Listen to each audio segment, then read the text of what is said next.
What you're about to hear is part of the Podgods Network. If you have a problem with anything you hear, please write it in an email and go fuck yourself. Enjoy the show. All right, you primitive screwheads, listen up.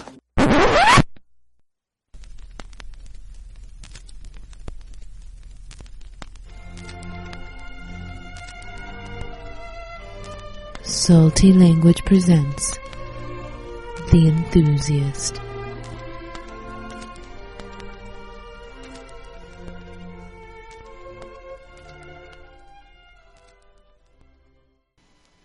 Hey everybody, we're joined by Evan Dorkin today, who you may know from a variety of projects that, you know, his Wikipedia will tell you he did.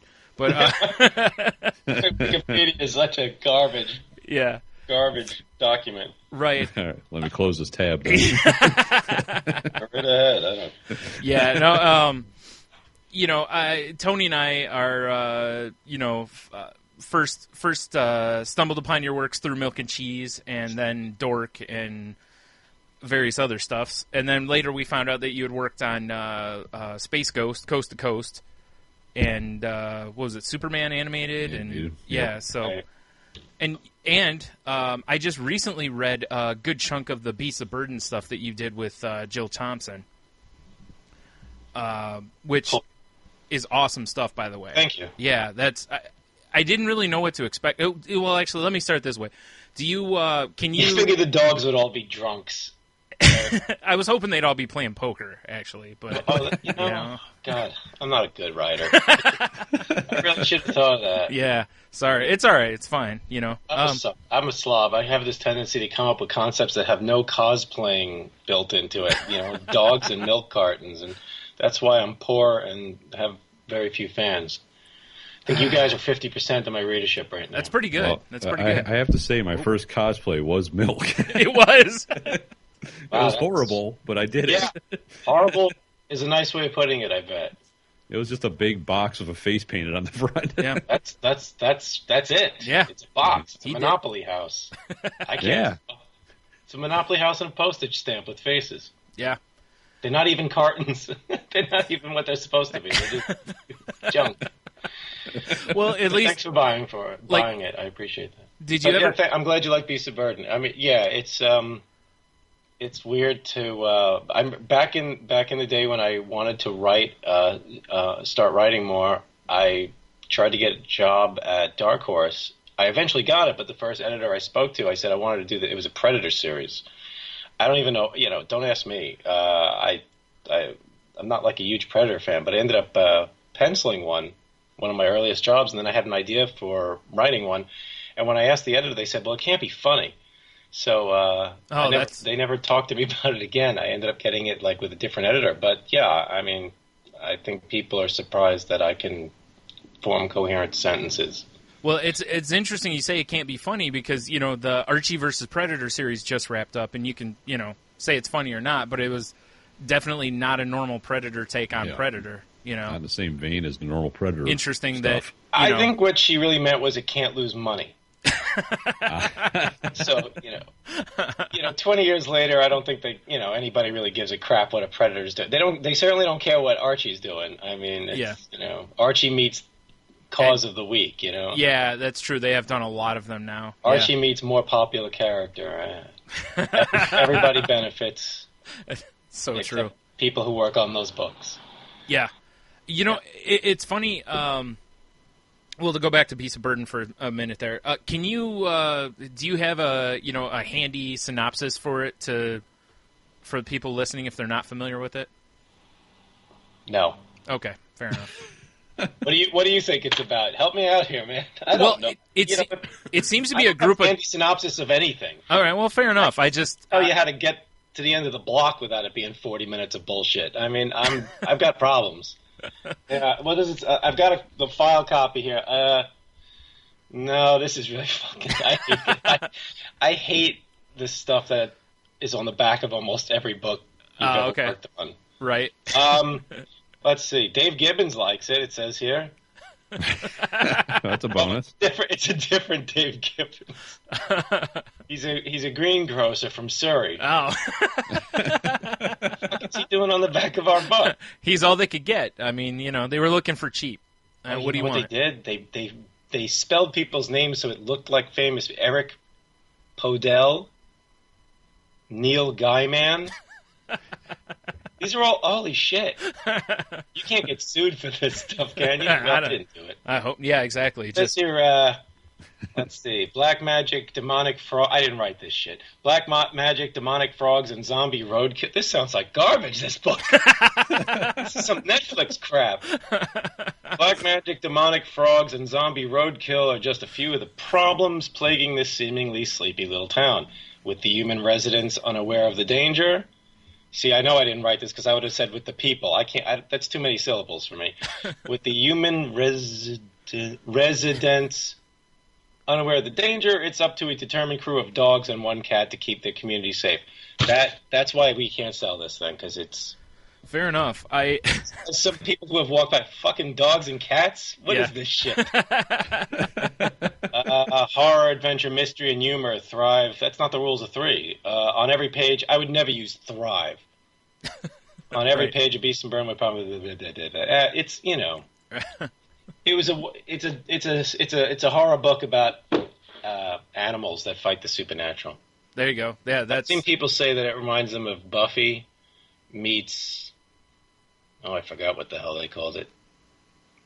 I always said it was like Milo and Otis with monsters or some shit like that. That's fair. Yeah. We got Dudley Moore in there doing the dubbing the Japanese voiceover. Nice. That's Little- all I can't wait for is the movie adaptation so that, you know, I can see all the talking animals. Keep waiting. I don't think that's happening. I mean, we do have a deal, but I never thought it was going to happen. But the option probably runs out in about 5 months from Real Effects, who made Book of Life. From what I understand, they spent some nice chunk of change on throwing the whole thing into the garbage 2 years later. That's Hollywood. I mean, that's what you got. You know, sometimes it doesn't work. It's got a super limited window for who would be interested in optioning it, because it would have to be animated. Oh, yeah. You know, unless it was going the hand puppet route, which isn't very popular these days with audiences. I would be okay with it being a hand puppet. I think that would be fantastic. Yeah. I think that would be great to see a bunch of hands up the asses of puppets barking and fighting ghosts and things on strings coming over them. And yes. It'd be like a budget of $60, $70. Meet Feebles or something like that. Yeah, that's not bad. You could probably crowdsource Reddit to do it, and they would gladly. That's probably true. I don't like crowds. Yeah, that's fair. I don't either, so that's fair. They're full of people. I like the money. I like the idea of the money, but I like the source. I don't like the crowd so much. That's fair. Yeah. We'll see. I wouldn't do it to make this thing into a movie, though. I like it as a comic. If some maniacs want to option it again when Real FX tosses it to the curb, that'd be fine, but it's a comic, you know? Yeah. And it was just an 8-page comic. It wasn't supposed to be a series. It was 2003, Scott Alley from Dark Horse, who I had done a bunch of stuff with back, I guess, to the 90s with Instant Piano. And he was doing this little hardcover book called the Dark Horse Book of Hauntings, which had a lot of old Weird Tales feel to it. An old pulp story was in there, illustrated by Gary Gianni.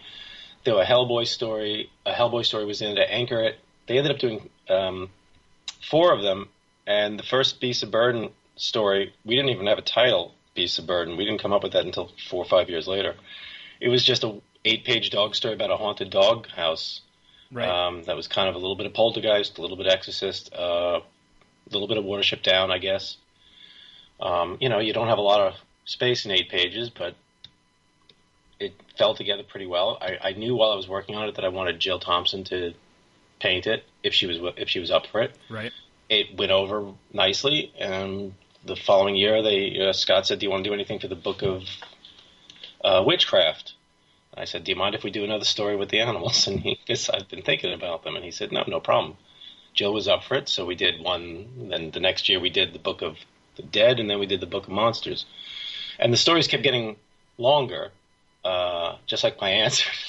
Just like my answers to questions. And it's fine. It's fine. Yeah, no. It went from 8 pages, then we had 12 pages, and it won an Eisner, and people seemed to like it. And you know, the first story made a couple of people cry, which was nice. Mm-hmm. It made me cry because the paycheck. I'm kidding. Yeah. And we ended up doing like 50 pages with them, and then we could all feel that it was turning into a continuity that we were building on it from the start. You know, we were fixing some things from the first stories, and it was creating a world and a culture, and Dark Horse was came to us and said, "Do you want to do a series?" And we were, already kind of like poking around at the idea. We'd see Scott at a convention. So we kind of knew we were going to do it. Mm. So we had to come up with a title because it was just those cat and dog stories. Yeah, which probably wouldn't sell a lot of books. Who the hell knows? It might. I'm not going to lie. The book's done well, but yeah, I've been doing this for oh God, I've been doing this a while, and if I knew something about doing books that sold really well, I wouldn't be afraid to let you see me on the camera. Right, your stylist would have already taken care of the opera in shorts and socks here. No. I kind of like the image of casual Phantom of the Opera. Yeah, it's like Rudy Giuliani in a wife beater. Yeah, that's fine. Yeah, you need somebody to Photoshop that up for you. I don't know how. What you would? No, I said you just need someone. I don't know how to do that. I don't Photoshop, magic beans. I don't know. Right. So you never. You're moving on the screen right now, and I feel like I have to do a blood ritual. I'm terrible. Kill a goat. There's a magic box on my wall, and a man is talking. So you never felt the pressure to move into the digital stuff with Photoshop or the drawing tablets or any of that kind of stuff, huh? There's no pressure, but Sarah is really good with technology and computers. She worked at a newspaper back in the day, and they got computers pretty early. So she has, so she understands old graphics techniques, cutting ruby lith, wanting to kill yourself, and then computers. Right. So we make a good team as far as that goes. Yeah. I'm terrible. I could bust almost any computer if you give me a few minutes and tell me to do so. Yeah. It took me forever to learn how to scan anything. I still screw it up. I'm just learned helplessness, learned stupidity, stupid learning. I don't know. Fair enough.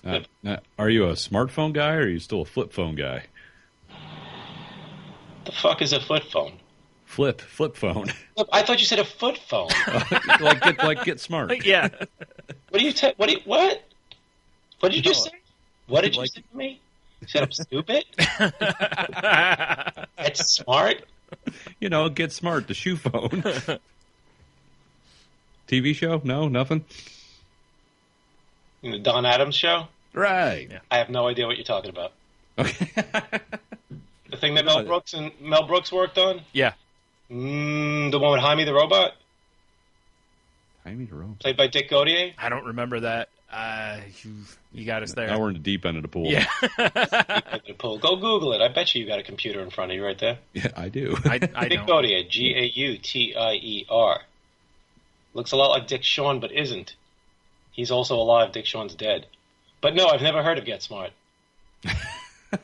Clearly. Don't spit the Pepsi out. I saw that. Yeah. No, I didn't spit anything out. But no, do you use are you a smartphone user though, or not really? I lost my wife's phone when I took it once to do something, and I lost it. I had to walk across this huge parking lot looking for it because I felt so terrible. I don't know what I did with it. I was buying something for my daughter. The phone disappears, so I'm not allowed to touch her phone. So I have a flip phone. I've been given this stupid phone, and when it opens, it goes. It actually says, "You're so fucking dumb." I don't know how they did that because I'm dumb. I don't know. It's a chip, I guess. I don't know, but it's embarrassing. I pull this thing out and people just start laughing. It's like Russian technology. It's like a 3-foot phone. It's one of those. It looks like one of those army men, those plastic army men. The guy who's on one knee because the phone is so heavy that he's holding. Right. Like, do you have to wear a backpack? Right. Yeah. You got at the back. That's me. Yeah. I don't have the bazooka. I'm not the guy with the rifle who's moving people along. I'm not the sniper. I'm the schmuck with the phone. The radio guy. The size of like SCTV 3CP1 television cameras. And I'm carrying that around. Nice. So yeah, it's pretty much, you can flip that out and everybody goes, hey, schmuck. A big arrow comes out of this guy, schmuck. And it points at me, so I make the calls very quick. Fair enough. That's fair. Yeah. All right. Wish I was making that up. It says Fisher Price on the side. That's a good brand, right? I didn't catch that. What was that? Sorry. Fisher Price. That's a good brand. Yeah. Fisher Price is a great brand. Yeah. They're built pretty solid. Right. Oh, definitely. Very colorful. Yeah.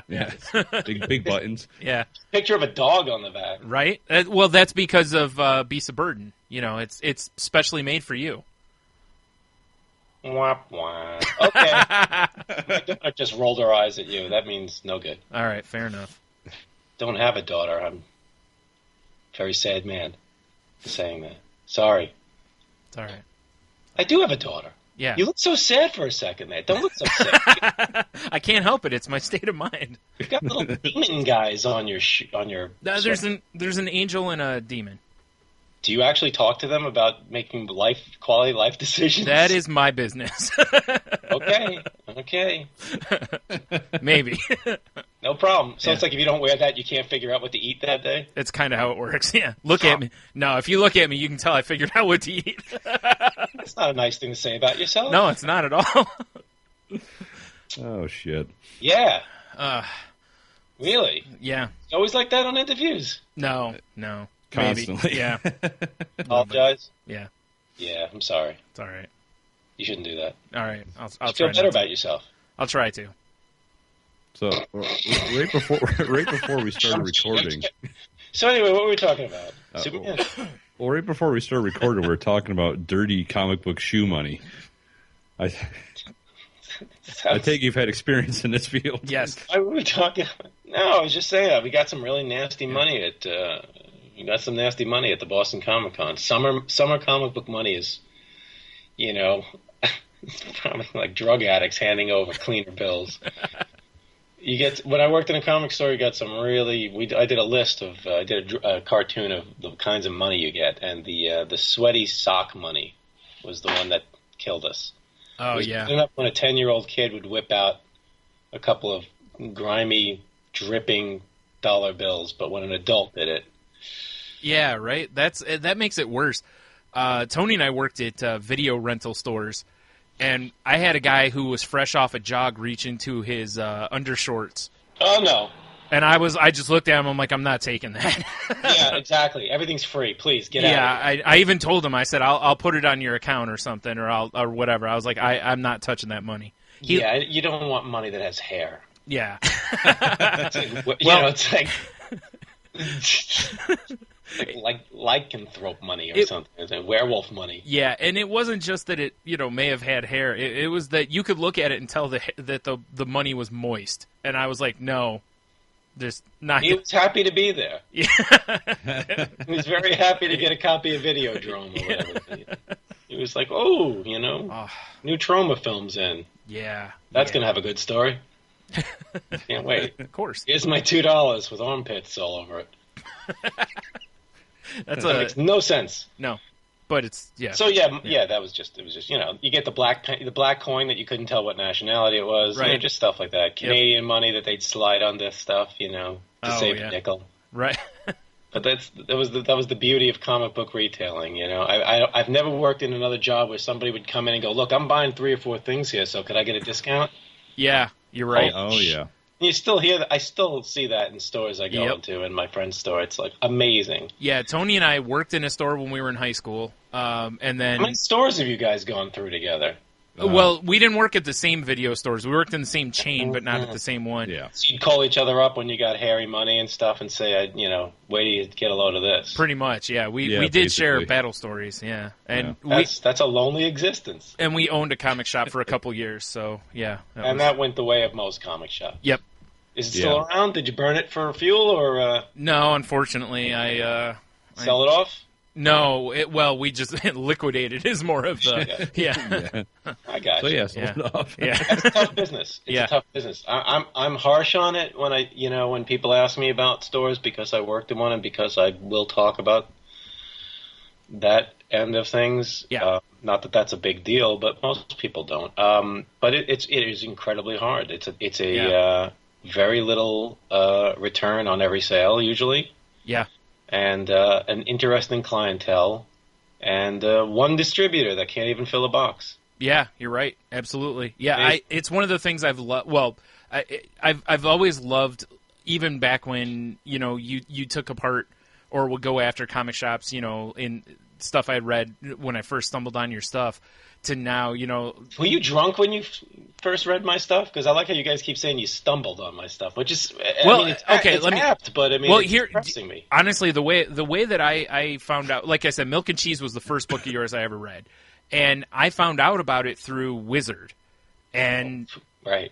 So, and then I gotta say, people, I hear that, and that's one of the reasons that I did stuff for Wizard. They wouldn't cover my work really, but they would hire me to do comics. Yeah, it was weird. And I couldn't find the book in town, which I'm sure doesn't surprise you at all. No. I finally found it. I was in my brother just happened by a shop that's kind of was on like the other side of the city from us that we didn't really go to, and I walked in there and they had all the issues of Milk and Cheese, and they had different books that I'd remembered you mentioning in the back of Milk and Cheese and stuff, different indie books, and I was like, I wish I lived closer to this place because this is what I want to read, So there's huge deserts. I mean, back then it was bad. It's worse now, but I mean, you can order. It's easier to get the stuff now. I mean, I'm not even talking about piracy or Tumblr. It's you have to work hard not to be able to get something or just not be too interested. And back in the day, it had to be you had to walk past the store. Yeah. I mean, if you were mildly interested, people go, well, you can order your comics you can order your comics through the mail, and that's like saying, you can go to obscure places in Chinatown and get Shaw Brothers movies. I mean, you know about it, but the average person doesn't. Right. And it's interesting because my comics sold better back when my work was only available in comic stores. But these days, I think my reach is healthier.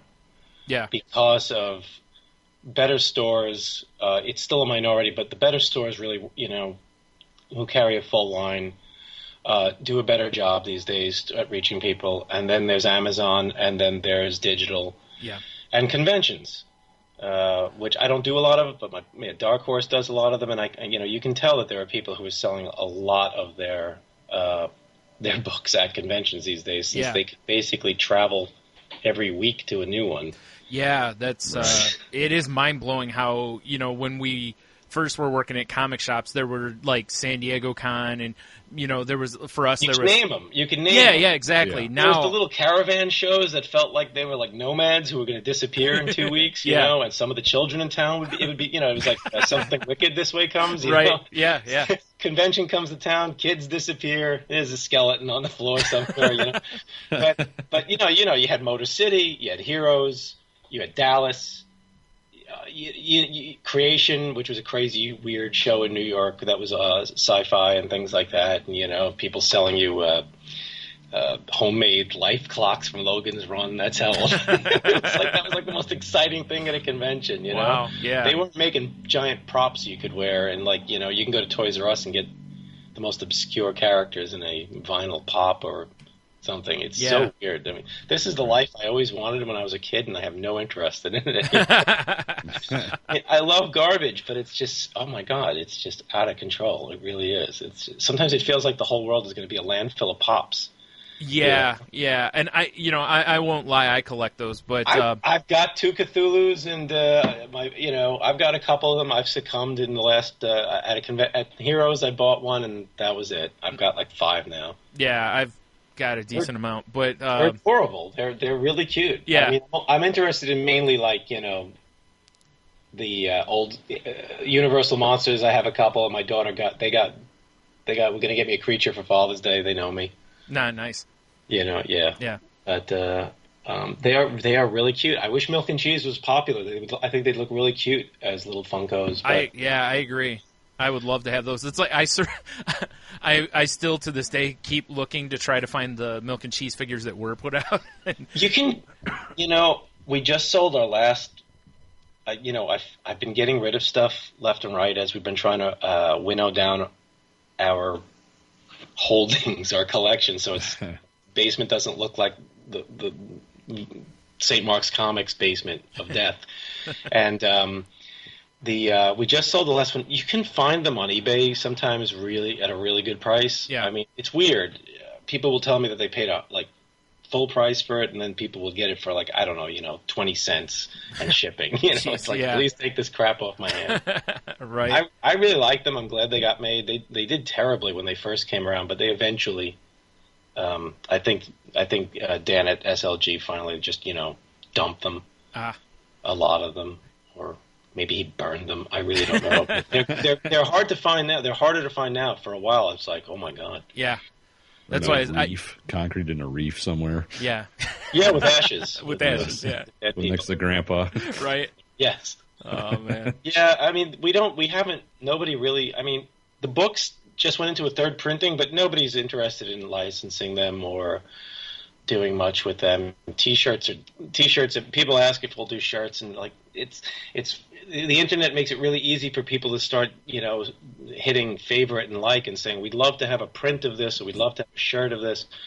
And I remember, I'm trying to remember the artist's name, but he did this beautiful poster at SLG, and it got on Wired, I think. So it was like 200,000 hits on this thing, and I think they sold 4 when they finally made it. Man. I mean, that happens. I mean, yeah.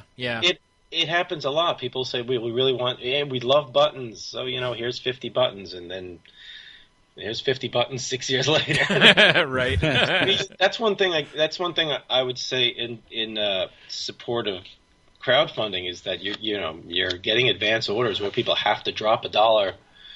They have to drop $1 to say that they really want something, right? Because otherwise, it's very easy to say, sure, yeah, make a T-shirt. Why don't you make T-shirts? Because yeah, we've actually found the same thing as a podcast that we know a bunch of other podcasters that have put out the money to get shirts made, and then they put them up for sale, and they just sit on the shirts forever. You'll be wearing them for the rest of your life. Yeah, exactly. Yeah.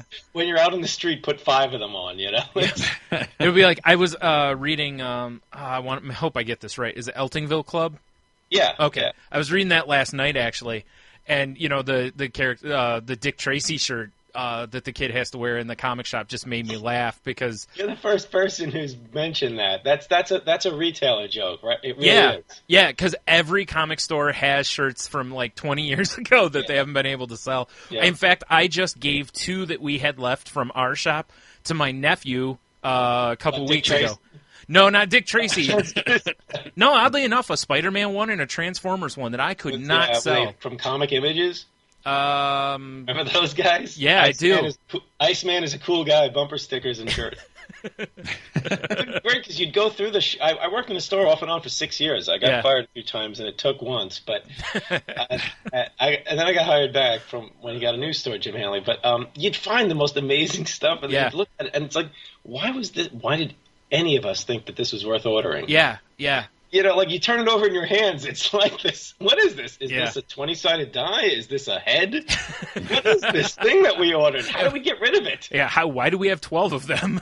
Yeah. It's amazing. You go into stores, and they won't – so many stores, mostly the old school ones, they can't put anything on sale, really. It's funny you mention that. There's a store local to us, actually, that he's been in business about 30 years, I think, and he just moved from one location to another, and he was posting stuff on Facebook that he was finding as he was going through his back room and stuff, And again, as I was reading Eltingville Club, all this is kind of just ringing back to that. Like he found Wally Wood.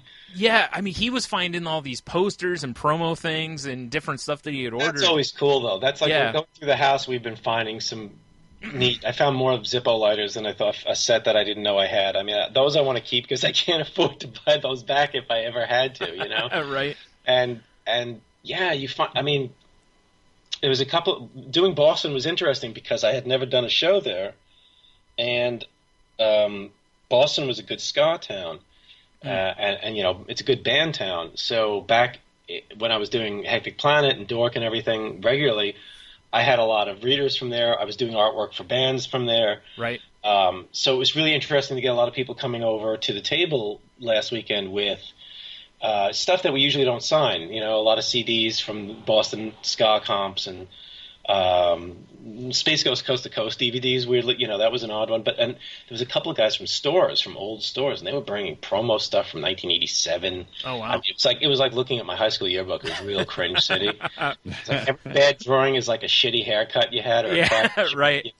It's like, look, it's my Hot Wheels jacket. What a dick, But but it was really interesting. We're doing Cincinnati in 6 weeks, and there's a lot of towns I've never done, and I'm really curious. What shows up at the table? You get a lot of Bill and Ted's from kids who pick that up in 7-Elevens and Wawas, which is really awesome. Right. It was the only time I ever saw my book back in the day, and none of my stuff ever got real wide distribution. So seeing Bill and Ted's in a 7-Eleven in another town was like killing me. Yeah. I had the $2. I would have bought that book. Well, $1.25. Yeah, I was going to say it's probably less. It's cool. Yeah. I have bought a book once in a blue moon off of the rack because it's just so weird when you're first doing this to see. Like if I see a comic come out, I'm totally freaked out. I'm really excited. When I see a TV show air, for some reason I get very depressed.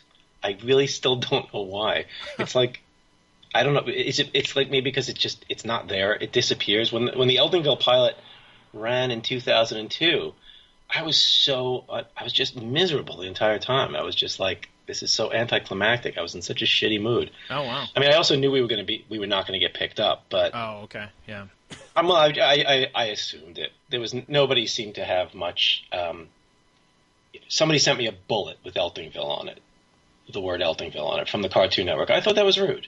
Wow. I thought that was rude. That's wow. That seems very rude. Yeah. I made that up. That's why. No. Oh shit. It's the kind of thing the Adult Swim might do, but not. Yeah. then. Right. Were you happy with how the pilot turned out? No, I guess maybe that's part of why I was really ambivalent about it, because I went to NYU for film. I wanted to be an animator, so I mean I wasn't completely clueless. But I feel I mishandled. They really gave us our heads on this thing. Sarah and I were allowed to do as much work as we wanted to, and I treated it a little too much like a comic of the day. I treated it like an issue of Dork. We did everything. Oh, okay. Pretty much. We had our hand in everything, and I think definitely overextended my reach and should have. I mean, I didn't do the storyboard. I had my friend Steven DeStefano do that. I mean, he's a professional. He knows what he's doing. And I love his work, and much better cartoonist than I am. But I would have done it like a comic book. It would have taken me 17 years to do a storyboard. But, I mean, we picked them, the happiest thing for me is that we got the Aquabats to do the themes, because if I'm divorced from the work that I'm hearing or seeing, I'm really happy with it. Like, when I look at Beasts of Burden, and I look at Jill's artwork, I don't see my mistakes. Oh, I get you. I'll see stuff that I'm not crazy about, like I wish I had done this. That line's not working for me now. I could have done this. We could have broken that up. Or she fixed that. But if I look at my own art, I just basically feel like I'm looking at scratchboard doodles by the phone, I'm looking at no matter how polished a drawing I've done and was happy with at the time, it doesn't look professional to me.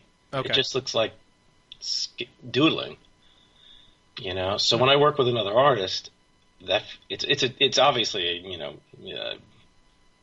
it's obviously a problem. You have to find some happy medium. Not obviously comics is not a happy medium, but right. You got to find something where you can go, look, that was good enough. I'm getting to that point. I mean, yeah. I turned 50 this year, and I'm finally getting to that point where if I'm really getting down on my artwork, I'll get up from the table, walk around, come back an hour later. And it's, you know what I mean? I have a calmer attitude towards it. But there's the last like 10, 15 years, I'm going through a real long stretch of wanting to quit drawing. Excuse me. And now I don't feel that way and so of course my hand is killing me, and I can't really draw. So I'm taking a break for about a year or so, Right. and just writing. But boy, I'm rambling. Sorry. No, you're fine. No, it's yeah. fine. Yeah. No, it's. But what the hell were we talking about when I started this 2 hours ago? Well, the last question I asked you was if you were happy with the pilot. Oh, that's right. No, I'm weirdly proud of it, but not happy with it. Does that make any sense? Yeah, absolutely. I was really unhappy and down on it. I'd always call it my failed pilot. Sarah was always trying to get me to stop doing that and running it into the ground. Right. It's not great. It's not the worst thing that ever was out there. I have a lot of problems with it that in hindsight I would have gone with a different plot for Meltingville, so it didn't look just like a bunch of guys yelling at each other in the third act. I would have made it more visual, I think. I'm very happy with a lot. I like the way the voice acting works because we got all four of the guys doing the main voices in the booth at the same time so they could play off each other and do very long speeches. Yeah. And I mean, people don't really pay a lot of attention to that, but that was very important to me that they sounded like they were with each other, flipping out on each other. Those guys worked really hard, and I really appreciated that. And I got to work with some friends. We had a great guy, Chuck Sheets, directed it. He's a Simpsons director. Mm.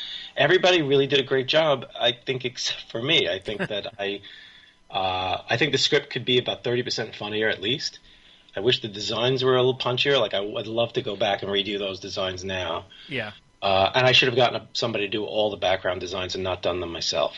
Okay. I should have worked less, paid more attention, zeroed in on a few things, and not. Also, it was just financially, it was a bit of a disaster because the problem I always have is if you look at Eltingville, there's a lot of detail in that book, and as somebody in comics once told me, you don't get paid by the line.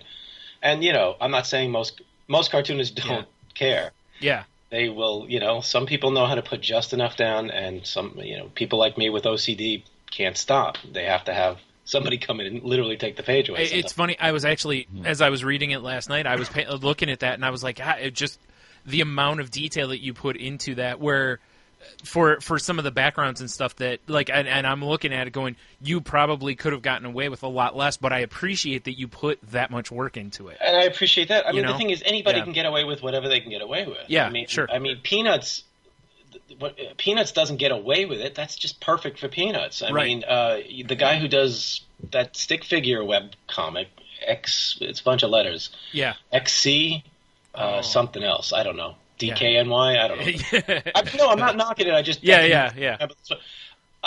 His audience is perfectly fine with stick figures. Yeah. There's a guy who does a strip with clip art.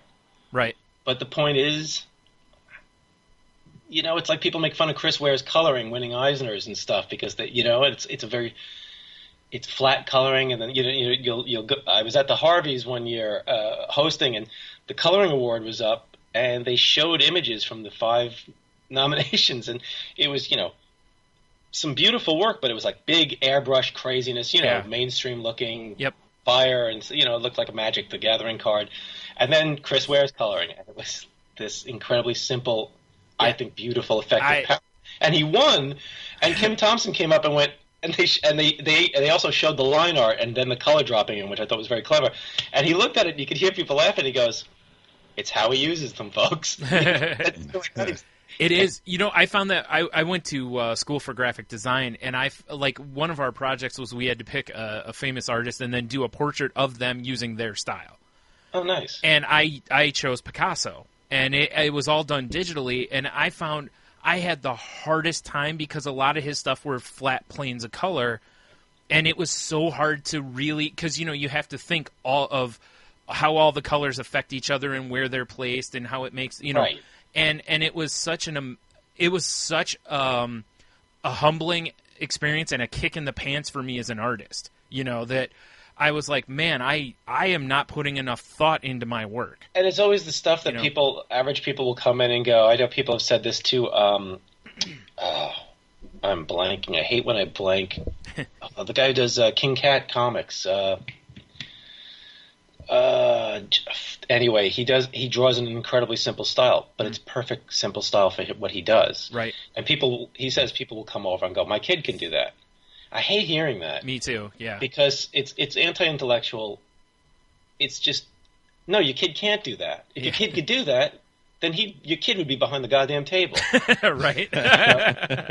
And shut up. Yeah. You know, you don't have to make fun of what you don't understand. And the fact is, when you look at something, I remember you read about Peanuts debuting, and a lot of cartoonists were grumbling because it's not Milton Caniff, it's not furiously cross-hatched, and it's not at all. Yeah, it's gorgeous. Yeah, it's gorgeous, especially when you look at the 50s stuff. And it's funny because the 50s stuff has more detail, and it's exactly what it needs to be. Yeah, and like Alex Toth says, you spend half your career figuring out what to put in, and the other half of your career figuring what to take out. And he became a master of that. He also took out all his friends. He took out his family. Yeah. So, but I can't do that. I'm a maximalist. My favorite guys growing up were Kurtzman and Elder and those Mad comics that were stapled into the 70s annual issues and stuff, the giant size. Yep. In superheroes, I love Kirby. Always Kirby, and I really like George Perez. When he came on the scene, I went nuts for him because even as a kid who drew badly and continued to draw badly for decades, I could tell that his stuff was off and awkward. Yeah. Sort of like Marshall Rogers in the same thing, but I wasn't a big DC. But he obviously loved what he was doing. Yeah. And meeting George, I don't know him or anything, but I've met him at things, and he loves what he's doing. And you can tell on the page when somebody loves what they're doing. Yeah. And when I've always felt, I'm a bit of a literalist. When 50 guys run into a room from AIM or Hydra or whatever, you want to see at least 30 of them. You know? Right. I like a fight scene, like a Hong Kong fight scene. I like to see the 30 guys run in, and the guy from Ong Bak that's not Hong Kong, but he beats the crap out of them, and you can tell who the guys are. They don't get up and put on new masks. There's 50 guys in there getting their heads handed to them. I'm a sucker for that. Yeah, I have been at points, not at points, but I have been too. I remember one of my favorite things we had at our shop was when DC did like their, I can't remember, it was like their reissue of Crisis. And they had like George Perez like drew every character that appeared throughout all of Crisis and such, and it's this huge. Because he had an afternoon. Yeah, basically. I mean, I don't know how he does it. I don't either. And he apparently sits on the couch, like lays on the couch sometimes working it. It's amazing. Wow, that's too nuts. uptight. Yeah, it's just this massive poster, and it's got like I don't remember how many characters, but it actually came with a guide to tell you who everybody was, And then I think like Alex Ross painted over it basically, but and I'm a fan of cartoonier stuff personally. I mean, I understand why people go bonkers for Alex Ross's stuff, but to me, it's a dead end after a while. The storytelling is almost always secondary to the immediate function of each panel. The panel to panel on a lot of painted comics just doesn't thrill me, but that's just me, No, I agree with you. I actually have for a while I kind of was caught up in it, and I've kind of, as I've looked back at it, I realized that like and I don't want to minimize him by saying he's like a splash page artist. I don't want to do that, but he does dramatic scenes really well, and then the rest of the time I'm kind of like, I don't know, it just loses me. I think I think a lot of painters do this. They focus on a different aspect of the storytelling and start getting really caught up in lighting and a different kind of setup in the panels, a different kind of composition that doesn't always serve the page, which is why I think sometimes the double page splashes and the page splashes are really effective, and then you turn the page, and in those books it seems it always has to be a narrator device because somebody has to tell you what the hell's going on. Yeah.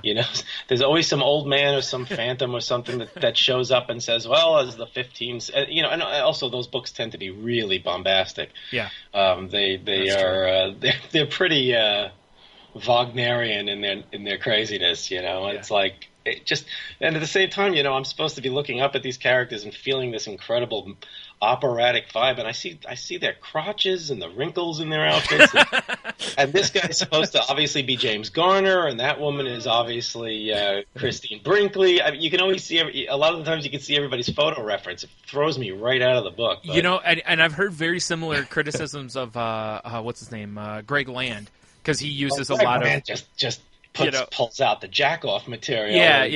Yeah.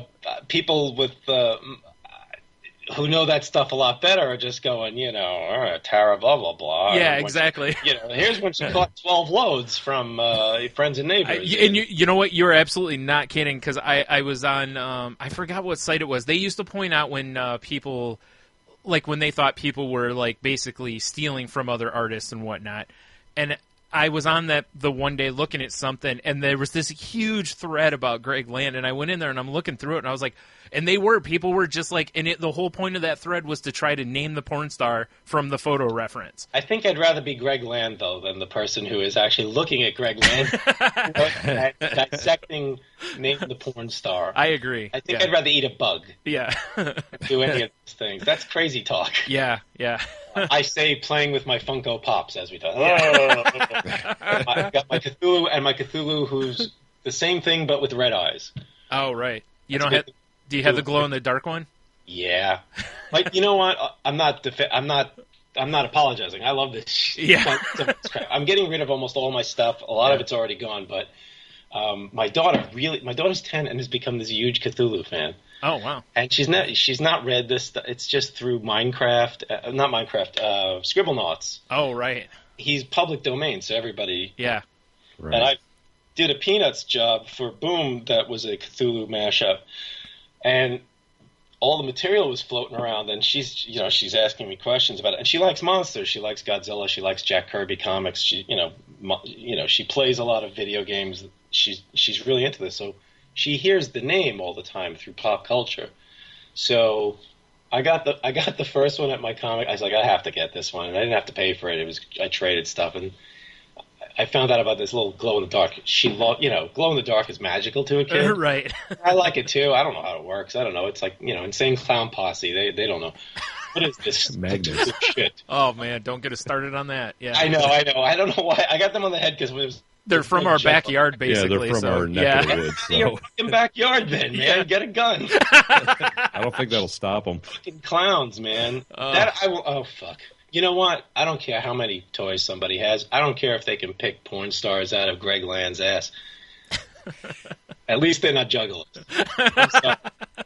Juggalos want to follow me on Twitter? Take care. Yeah. That's fucking fine by me. Clowns suck in the best of situations. Yeah. Shitty music clowns. What are they called? Shaggy Death or shit? Dopey ass? Oh, what the fuck is that? I like your names better, but... They own a bridge, right? People get high on a bridge that they own or some crap with the juggalos? Oh my god, I haven't heard that. It's like Burning Man for fuck faces. I will say this, like a local, pop company, Fago, they've pretty much, I would guess, probably kept them in business, because good gravy. They're like two Guy Fieri's or something, right? One of them is, yeah. One of them definitely looks like it. And the other one is like the guy from The Prodigy, except you're right. Background guy who yells boom once in a while. You're right, yes. Is this their day jobs, being in this insane clown posse? That would be kind of an interesting thing if that's what came out at some point. Insane clown posse. Jesus fuck. Wow. Like he forgets to take the makeup. To each their own, right? To each their own. Yeah. At least they're not hippies. Right. Well, yeah, I think we can all agree. What? Tony? It's like a evolution of a hippie, isn't it, kind of? But they're violent. Hippies aren't violent. There's that. Well, I guess that's true. I was just thinking the, gathering in the woods and the drugs and the dirtiness. Wait, they don't gather in the woods, do they? Kinda, sorta. That's their Woodstock is the gathering. Guys, except with dreadlocks or something. I don't know. Guys used to go in the woods and beat drums. The Iron John movement. It was like, Yeah, I don't think they're as woodsy I'm older as than hippies you guys. I know stupid people from way back. Yeah. Juggalos. Oh Whatever. Man. Every time one of our friends would, admit to being a juggalo or something, I just shake my head at him. Well, then can't you tell he's got a fucking clown paint on? He's sitting there in the Red Lobster with a clown mask on. Yeah. I think he's a juggalo. If he's bouncing around going boom and shit.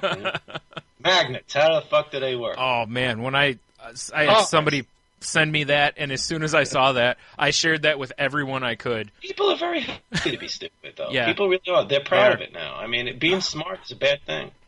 Yeah, no matter how many nerdy black frame glasses people wear, being stupid still is more popular than being smart. No, I think it's more popular than ever. Yeah. People used to go, we got to find a smart person. I don't know how to turn this. I don't know how to make this thing work. Find that smart guy that we used to beat up. And now they're just like, fuck it, break it off with a. We don't need any those fucking smart people. They're like the scientists in monster movies. They fuck everything up. It's like the guy who let the thing out, you know? Right. The guy says, "Oh, Carrot Man, I love you," and he beats the shit out of him. Like, smart people are not to be trusted. That's probably true. Except for the smart people that like Donald Trump, apparently he's smart. Don't fucking ask me. I can inherit money and be rich too. Okay, I'd like to try that.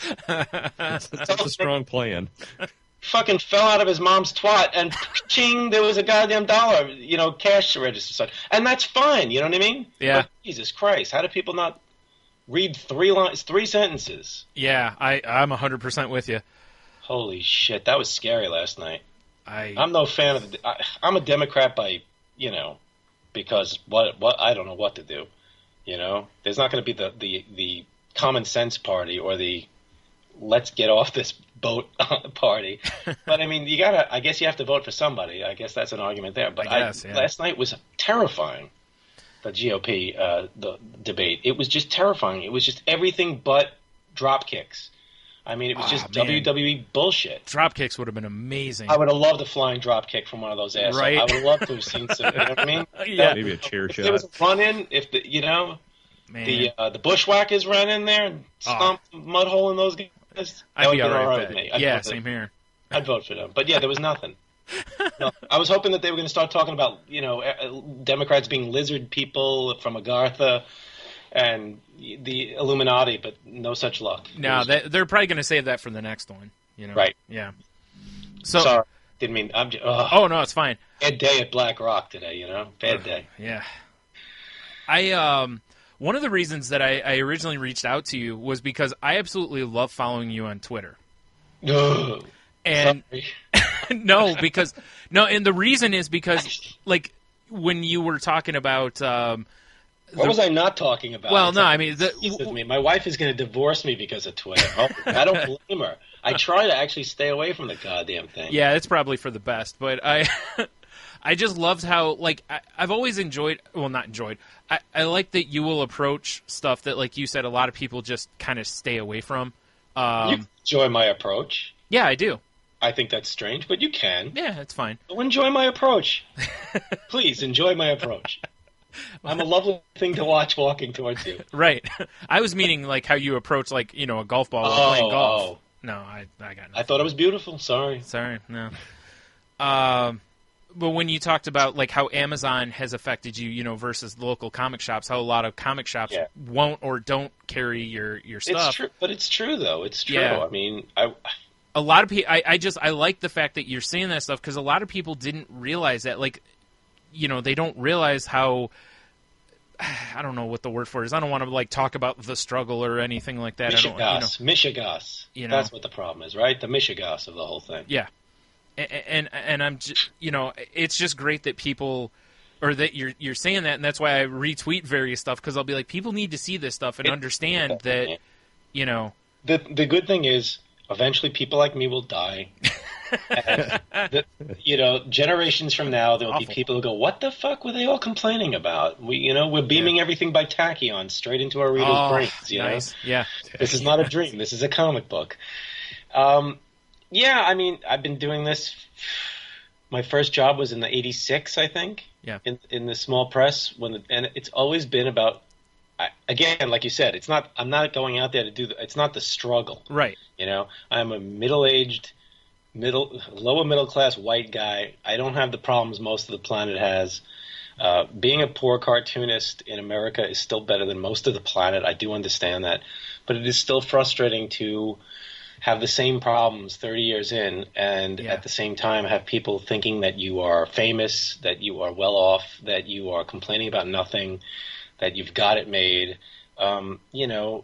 It's a movie option is not a big deal. That sounds silly. No, we've had a similar conversation with comedians before. Like that, it's the same thing. Getting a TV show does not mean you automatically have made it. Especially even if the thing gets made on the air, and it's they fuck your contracts up and things like that, so that everything's back end, and then they tell you there was no back end, even if they're all of a sudden eating children for dinner and getting away with it. Hey, what smoking money and eating children.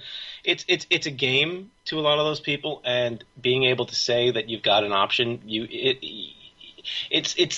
I like to try to demystify things, because I grew up incredibly ignorant. I grew up incredibly alone. You're either alone or you're not. I didn't have an older brother or sister. I didn't have friends who wanted to be in comics. And there was no information. I grew up. Yeah. Foom told you how to buy more Marvel comics. Right. I mean, I knew that I knew the guy that the artists used India ink, and you heard something about Dr. Martin's dyes. Yep. I didn't know anything about reproduction. I thought comic books were done at the size. I thought you drew them at the size they were printed. And that's I did too, actually, for a long time. Yeah. Another reason why my work is so crowded. Because I don't know anything about reproduction, and also why a lot of my work muddies out. I still to this day I made a huge mistake on the last Eltingville issue 2 that is finally coming out. So we had to rebuild a whole bunch of pages. I had to draw patches of heads for a whole load of pages because I cross-hatched so much. It reduced to mud because I just didn't stop. Oh, right. Okay. Yeah.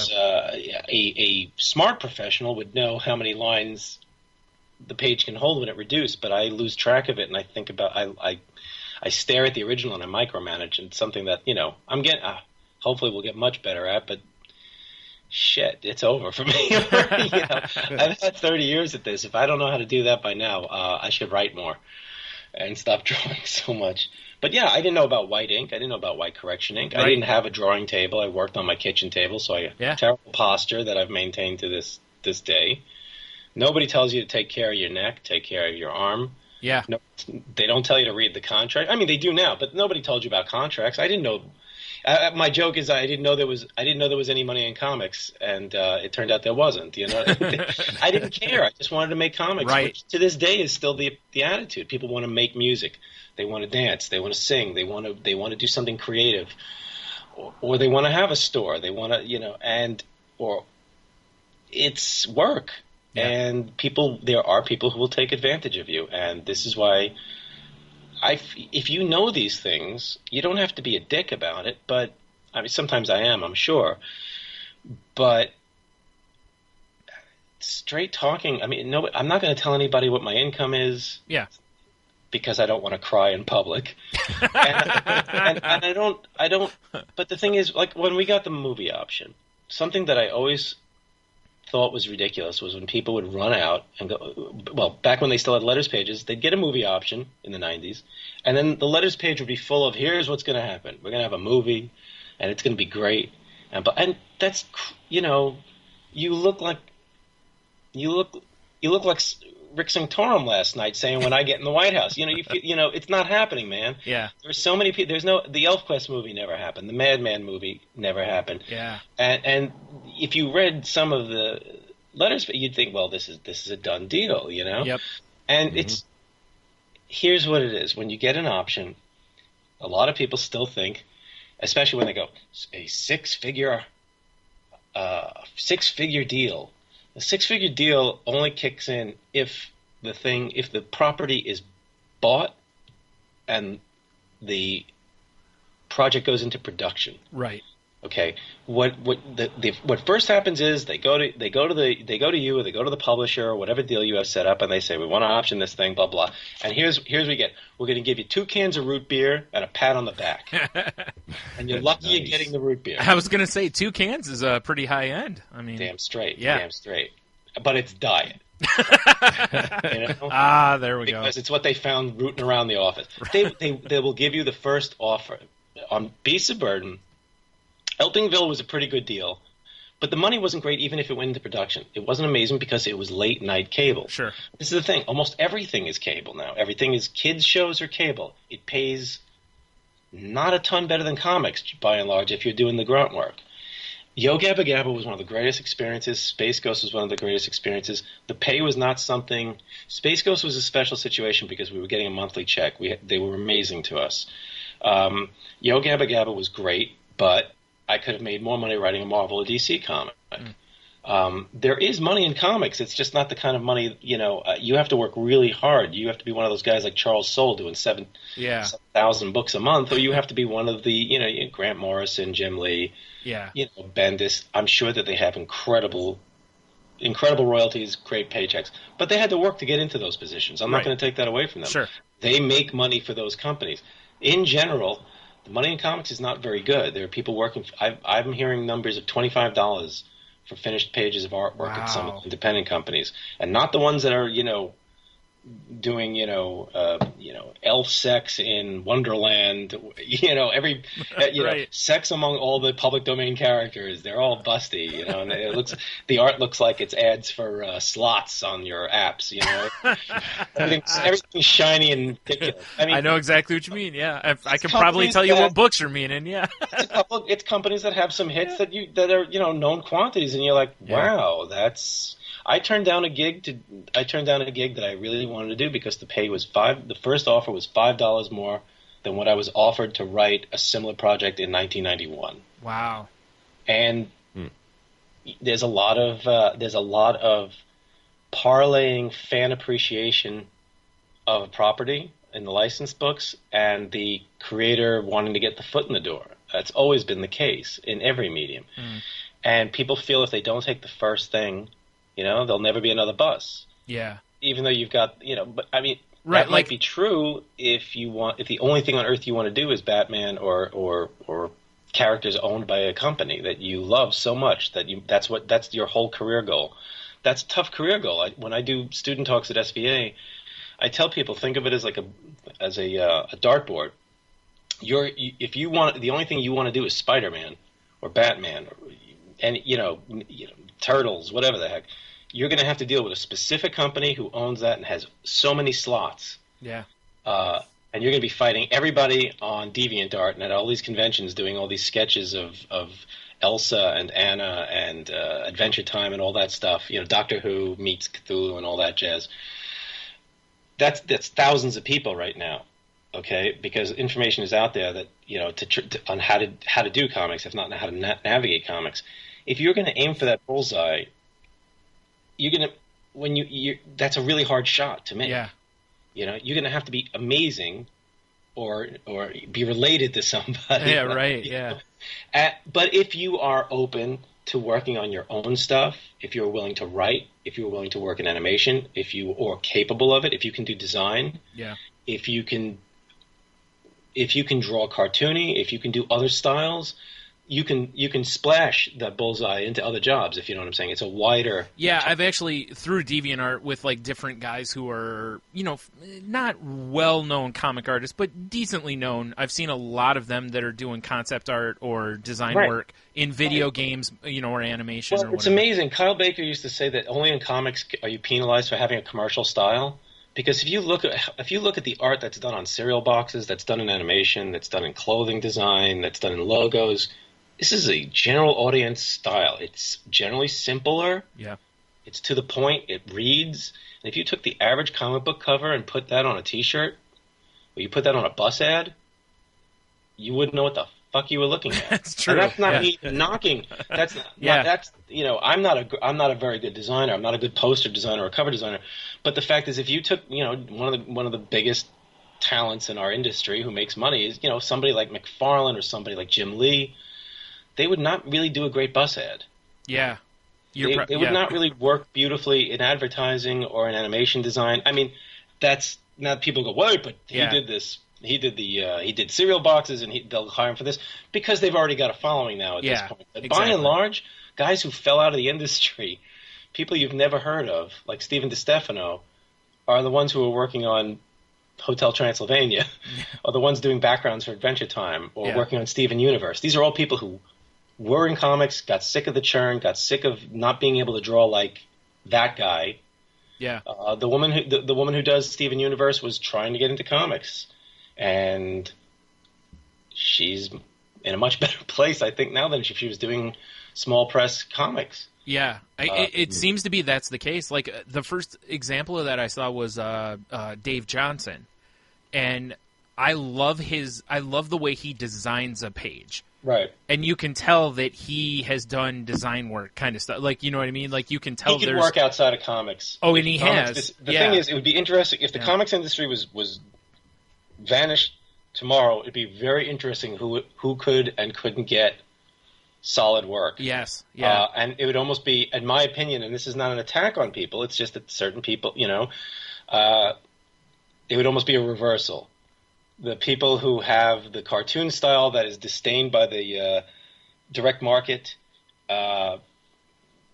people who do humor, would probably be able to get some work at Nickelodeon or one of these studios. A lot of them already have. A lot of the men and women who did books for SLG that sold like 1,000 copies and they never became known quantity, so many of them are working in animation right now. Yeah, that does not surprise me. Yeah. And I'm happy that I've gotten work in animation. Sarah and I, in fact, are doing a script for a show right now, but I don't think my artwork is really good enough on the whole. Although, just like I was saying about stick figures, they can animate anything, and you never know. Yeah. Simple, weird styles now, almost, what would have been outsider art 20 years ago or whatever. Is in now. I mean, it's what people are. Somebody tumbles a drawing of a cat that looks like it was done by an epileptic, and it gets 15,000 hits. Yeah, you could. I will never get that many hits on my work. I could work all day and night. I will never somehow click with the kids. I'm just, you know what I mean? It's a different way of thinking. Well, using terms like the kids, probably. It's true. It's not I know. My age tumbling, vomiting cats and rainbows. Oh yeah, for sure. Yeah. And I'm not upset by that, Yeah. I was into different stuff than 50-year-old fans when I was. Well, that's like one of the things I loved about reading, like when you were doing Dork. I loved how Mad Magazine it felt. Well, that's definitely an influence. Yeah, so I loved how you move from one concept to the next. I just because I was always like, I always admired the fact that you could do that, and I enjoyed the different ones. It wasn't like, like reading something where it's the same story front to back. I enjoyed, sometimes you would just throw in these random characters and then you wouldn't see them again for an issue or two, and a lot of that is I liked anthology stuff on television. I liked I love SCTV, Python. When I was young, I would watch any sketch comedy show, no matter how awful. I was really into stand-up comedians, no matter how awful. I was a big showbiz wonk. Insomniac. I was in New York, so we had more TV channels than most cities at the time, and I couldn't sleep. I'd be watching old black and white television shows from the 50s. Like Life of Riley and You Bet Your Life. I would watch anything practically. I mean, I watched goddamn U.S. Farm Report if I couldn't sleep. I'd watch anything but the religious shows. All right, I drew the line at the Farm Report and religious shows. I watched it like 2 or 3 times, and I was like, I think that was like the loneliest I've ever felt in my life, is watching John Deere commercials during the middle of things. I'm going, I have absolutely no relation to this at all, and I'm still watching this fucking tractor. Good. Pork bellies are up today. That's good. I never knew what that was. I was like, did they actually have big barrels of pork bellies? And the guys were coming by and buying. I had no fucking idea. I mean, it's not like I knew what stocks were at all. I just thought it was a bowl with ticker tape coming out of it in the Addams Family, I don't know what that was. Nice. But pork bellies? I never knew what pork futures were. When they started doing that, I'm like, little pigs that grow up. Yeah, I had no idea. I'm like, what is this? Like, pork futures. It's scary, right? Yeah. Pork futures. Sounds like the Terminator, but delicious. My bacon passed. Pork futures, are you going to shit it out, I guess? Yeah. I don't want to work with that. Sorry. I apologize. Pork futures is, that was not funny, and I'm going to vomit now. Yeah, I'm sorry about that. But, I mean, guys, I look at humor books are dead. There's 2 markets, the direct market and the rest of the world these days. It used to be the alternative market and the mainstream market. Yeah. And the alternative market is now people like Raina Telgemeier doing books for Scholastic that sell millions of copies. it's El Defo, it's Fun Home and Dan Clow's stuff, and Drone and Quarterly. I mean, they've got, now that we have book distribution, and it's almost as if all the stuff Fantagraphics was saying back in the day really has come to light. It's amazing to me that comic shops can't move a decent amount of copies, or are not willing to, or just feel it's pointless. They can't sell the collected Peanuts. Yeah. And the Barks Disney stuff. And I'll bet you a lot of them wouldn't even order it because they don't feel they'll sell it. The sales on that stuff through the direct market is pretty pathetic. But I bet, yeah. The sales of those books, obviously, are good enough for Fantagraphics to do 50 years of Peanuts. They didn't get a grant to do that. Right. Right. Well, it's like through bookstores and Amazon. When the collected Calvin and Hobbes came out, I never once thought about going to a comic shop to buy that. And I think, maybe it's a self-fulfilling problem. Yeah. Yeah, I mean, it's true, though. Well, I mean, at the same time, that is such a high-ticket item. I mean, yeah.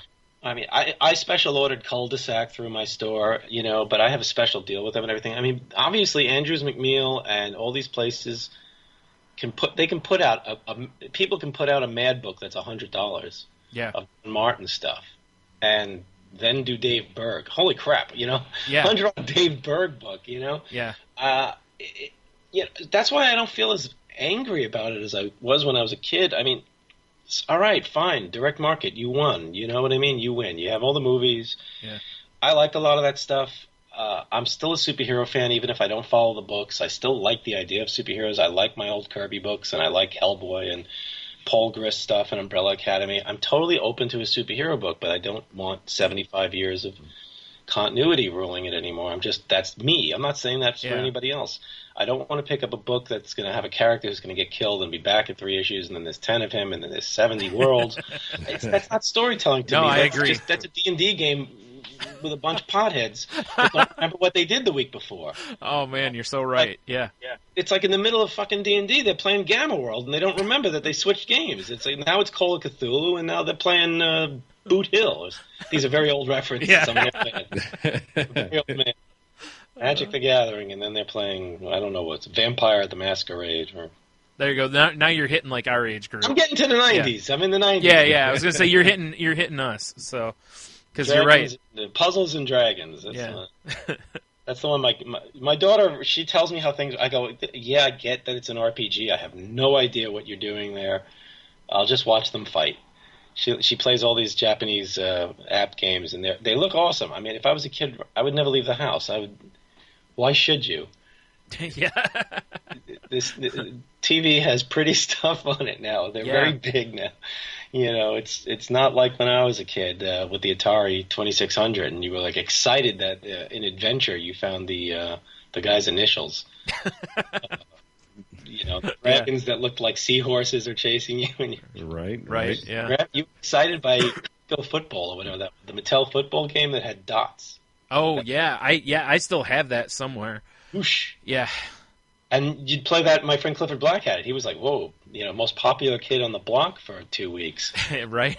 3 weeks later, we all realized, there's a pattern. Yeah. We're all schmucks. We didn't realize there's a pattern. Yeah. That was my thing. I actually, as soon as I found the pattern out with it, I was like, oh. And that kind of that was the end of it. So fun. You could hear the day in America when all the kids in America realized the Mattel football game had a pattern, and they just went, "Oh, yeah, this thing was $40 Yeah, well, yeah, because not like now, if they realized that in a game, they would put out a patch probably and fix it, so it wouldn't be. So yeah, that's go online, get cursed at by some 50-year-old, steel worker from Minnesota, telling you he's going to eat you for lunch or whatever. Yeah. Because you're playing a football game. Right, or a 12-year-old that's, just crushing you and, screaming all sorts of random things, hate speech and such. Rip your head off, pissed down. Unmentionable things to your mother. Yeah. My mother had well, she still does, but my mother, she was, she'd be an interesting gamer. I was called everything in the book. Learned all the curses early because... Next question. Yeah. Let's not talk about that. All right, fair enough. Yeah, this isn't therapy, right? Yeah, right? Yeah, exactly. Why are most people in comics? Yeah. The mail I got on Dork 7 was pretty eye-opening. Great, I'm not the only mental case. Yeah. Yay. We're all mental cases in comics, pretty much. Yeah, that's how you can tell that it's starting to get better. There are people who really don't look totally fucked up.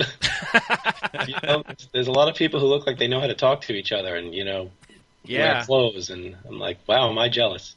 I mean, it worked out okay for me. I somehow hoodwinked a nice lady to marry me and start a family with me, but I didn't think that was ever going to happen. I really didn't.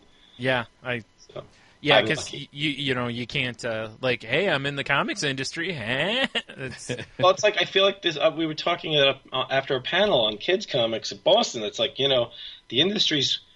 I don't feel like the industry's going to disappear anytime soon because in the last 10, 15 years, a lot of cartoonists had kids.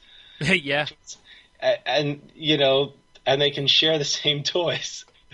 It's true. Yeah. And it's like, wow, great. We're okay for now. Now you kids must. It's like starting the new world. It's like it's like when worlds collide. Now, I hate to say this, but you all got to go procreate real fast.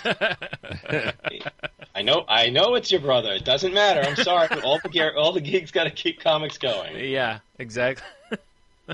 Because you'd go to a convention. You got to know from sight the 5 women in the industry that were at that particular convention. Yeah. It was, I'm not even exaggerating. Right. First San Diego I went to, I think it was Jill Thompson. Did not know who she was at the time, but there was a woman in Artist Alley. You could almost hear the buzzing. You know what I mean? Yeah, right. Yeah.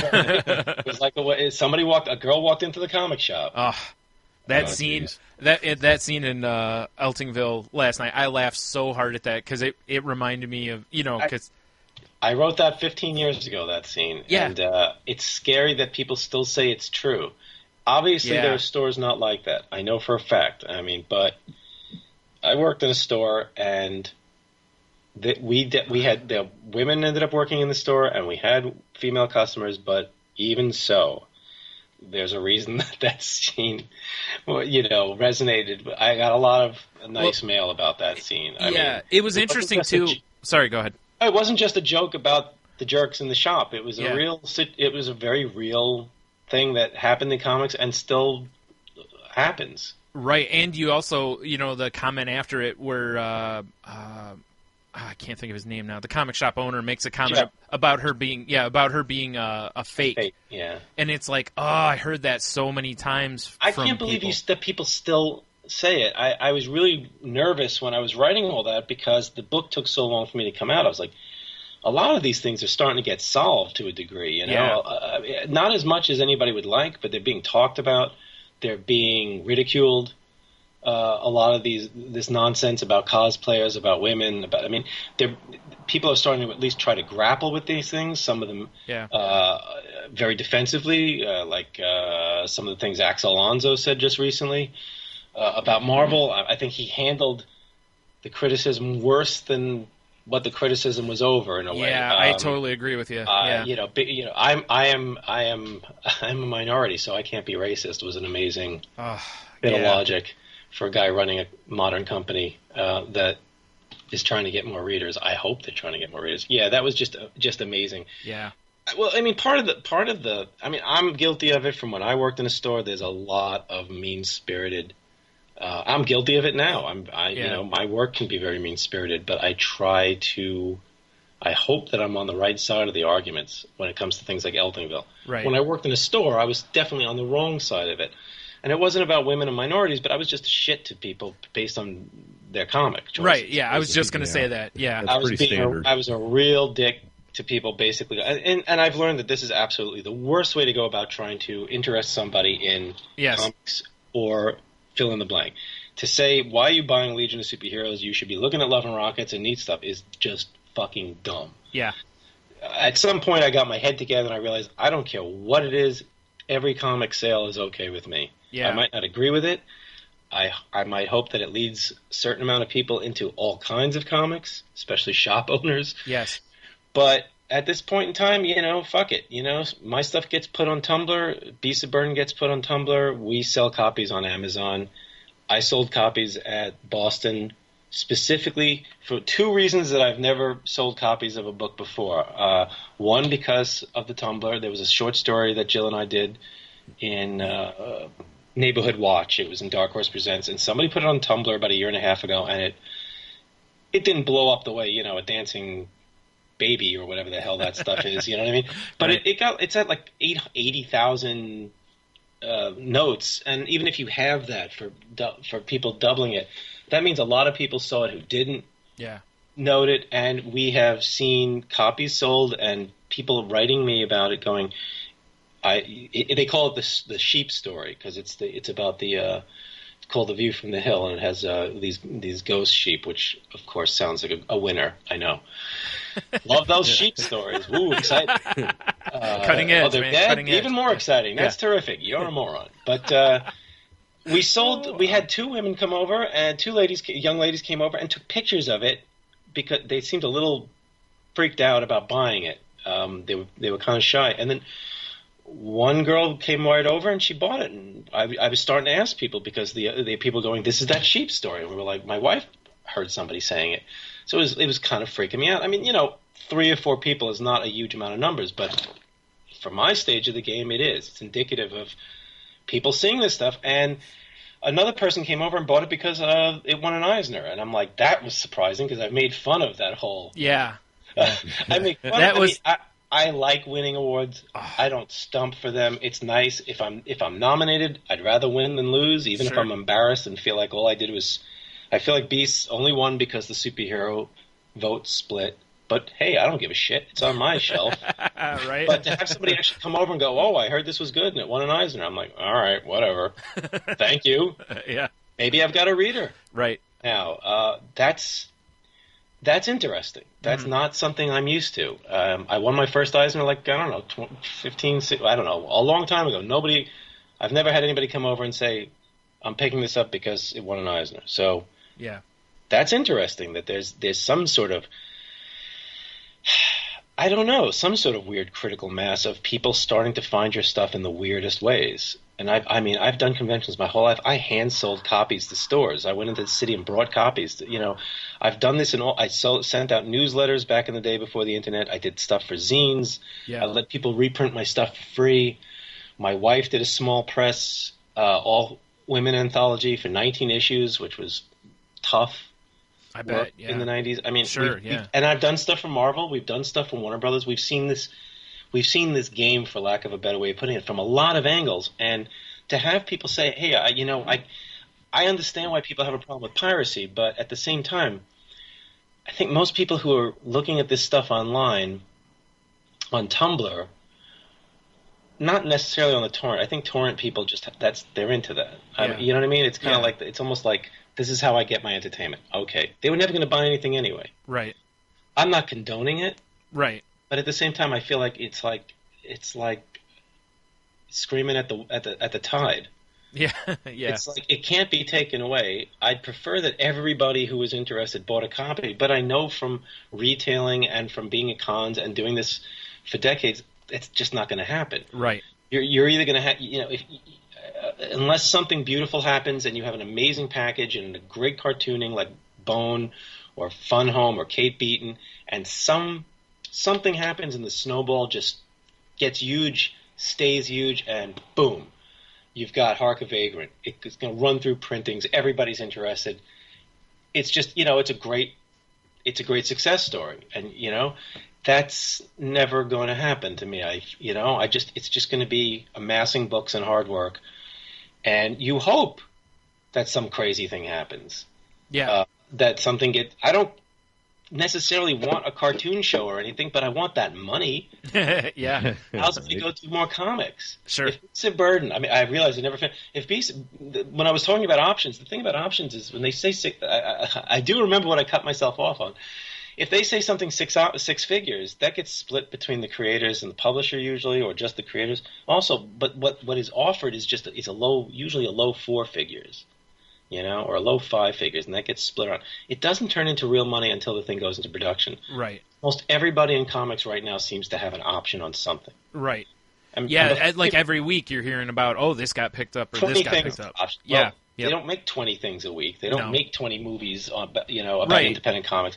I mean, and oddball stuff comes out. Phoebe Glockner's Diary of a Teenage Girl has been made into a film. They just announced Wilson is being made for Dan Clow's book, which will most likely, with his track record, get made. But then there's dozens of things that are made just to get optioned. They get optioned.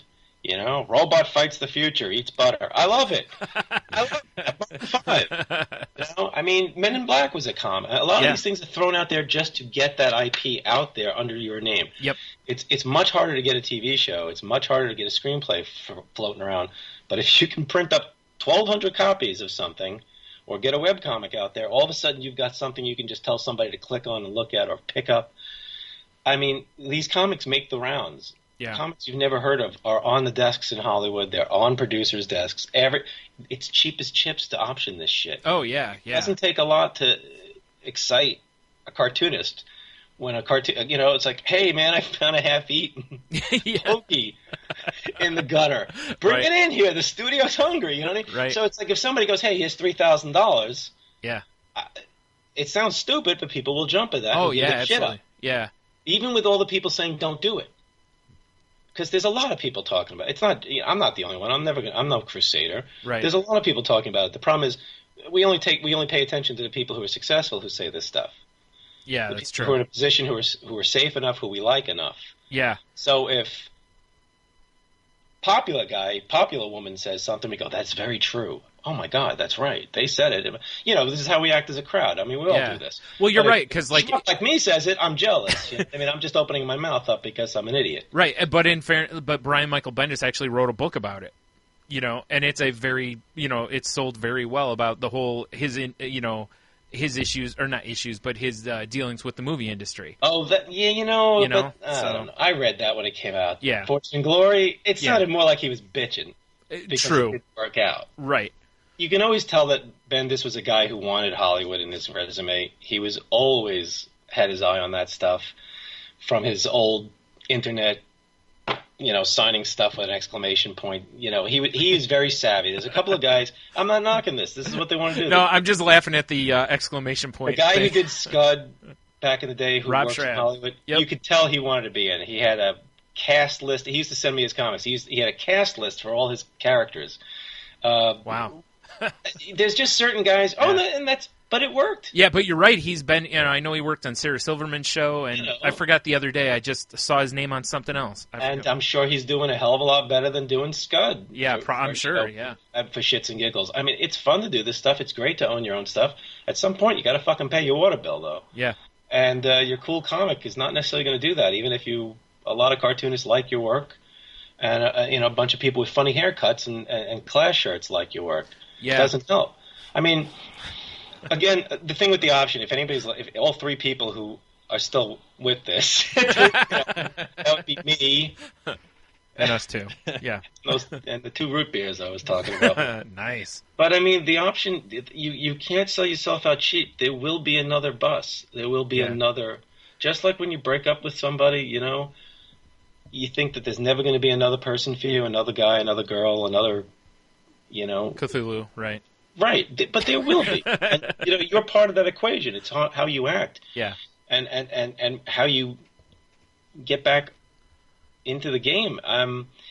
Yeah, because if you failed and then you just... my first job in comics, and I got ripped off a couple of times afterwards. And luckily, these were not high-stakes things, but I could have used that money. Yeah.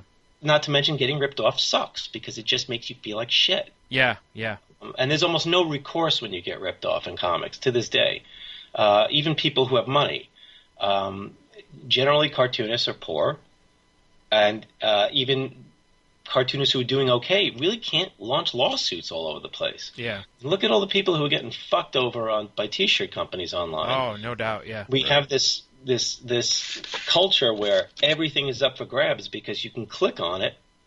So why the hell people? I mean, it's bad enough when people are just taking your images, but when they're retweeting or reblogging Tumblr and they're taking people's names off their work, making shirts out of it, making prints out of it, and at the same time, some of these artists who are getting ripped off are making prints and T-shirts of other people of studios' IPs. Yeah, it's a fucked up situation. It's like the person who's doing the Doctor Who T-shirt that they're selling dozens of at the convention is pissed off that their Clockwork Orange T-shirt got ripped off by this T-shirt company. You know, it's like kind of fucked up. You know, that's why I don't do that stuff. I won't do superhero T-shirts or prints of other people's work. I mean, it's I understand the appeal, but it's just not. It's not.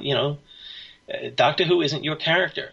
Yeah. And you say it's not hurting anybody, but you wouldn't want it done to you. Yeah. For some reason, when we do it to an artist, if a T-shirt company rips off a beloved web cartoonist, everybody goes fucking bonkers. You know what I mean? Yep. You want to get the potato guns out and start throwing chairs and shit. The ECW. But if a web comics artist rips off 20th Century Fox, oh, that's cool. I'll take one. Yeah, because it's the evil corporation. Right. Yeah. They had it coming. Yeah. Well, fuck it. It doesn't affect them. Yeah, but, they're fine. Yeah. But it's this. But you know what? Even if it didn't affect them, it can't work for you. Yeah. But not for them. I mean, either everybody. It's a fucking free for all. But it can't be that it's only okay if we like the person. Right. You know what I mean? Yeah. Oh, Kim's great. I love her art, so that's all right. But I fucking hate Warner Brothers, so you're allowed to, make your Harley Quinn shirts. Right. Or I love Warner Brothers, and I just want to have that Harley Quinn shirt. We don't, and I have a lot. It's like the same thing with gimmicks in comics. I don't want to do variant covers. Yeah. And that doesn't hurt anybody but me. Yeah. I mean, I lost about it's not a huge amount, but for me it is like $1,300 last year by turning down variant covers. Oh wow. That doesn't make me a saint. It's just that's me. I worked in a store. I watched the industry go up, down. Yeah. Fucking pogs, milk carton. Hogs. Yep. Hey, what does that have to do with comics, for Christ's sakes? But it's sold. I was like, why don't you carry milk? That's what I used to tell Greek slugs. Get into fights with them. They go, but it sells. Sell fucking aspirin then. Open a deli. Why the fuck are you selling things that have nothing to do with comics? I mean, by even any estimate, yes, there were pogs with superheroes, but you know what I'm saying. I mean, we're gonna get baseball cards. You don't know about baseball cards. You're not even serving the audience well. Yeah, oddly enough, the shop we worked at, not oddly enough, but the shop we worked at in high school sold. I got hired in originally because of my sports card knowledge, and he sold pogs. I think he got rid of pogs right before I got hired. But it's crazy, you know what I mean? It's like comics. porn books. Why don't you just sell things people want then? Yeah. Just admit nobody wants fucking comics and give the fuck up. I know you want your discount from Diamond for your own comics, but just sell milk. Everybody fucking wants milk, needs milk. Sell lotto tickets, sell milk. Sell porn. Yeah. Sell guns. If that's all, if you want to make money, just sell things people want. Sell violence and sex and death, but not in comic books. Right.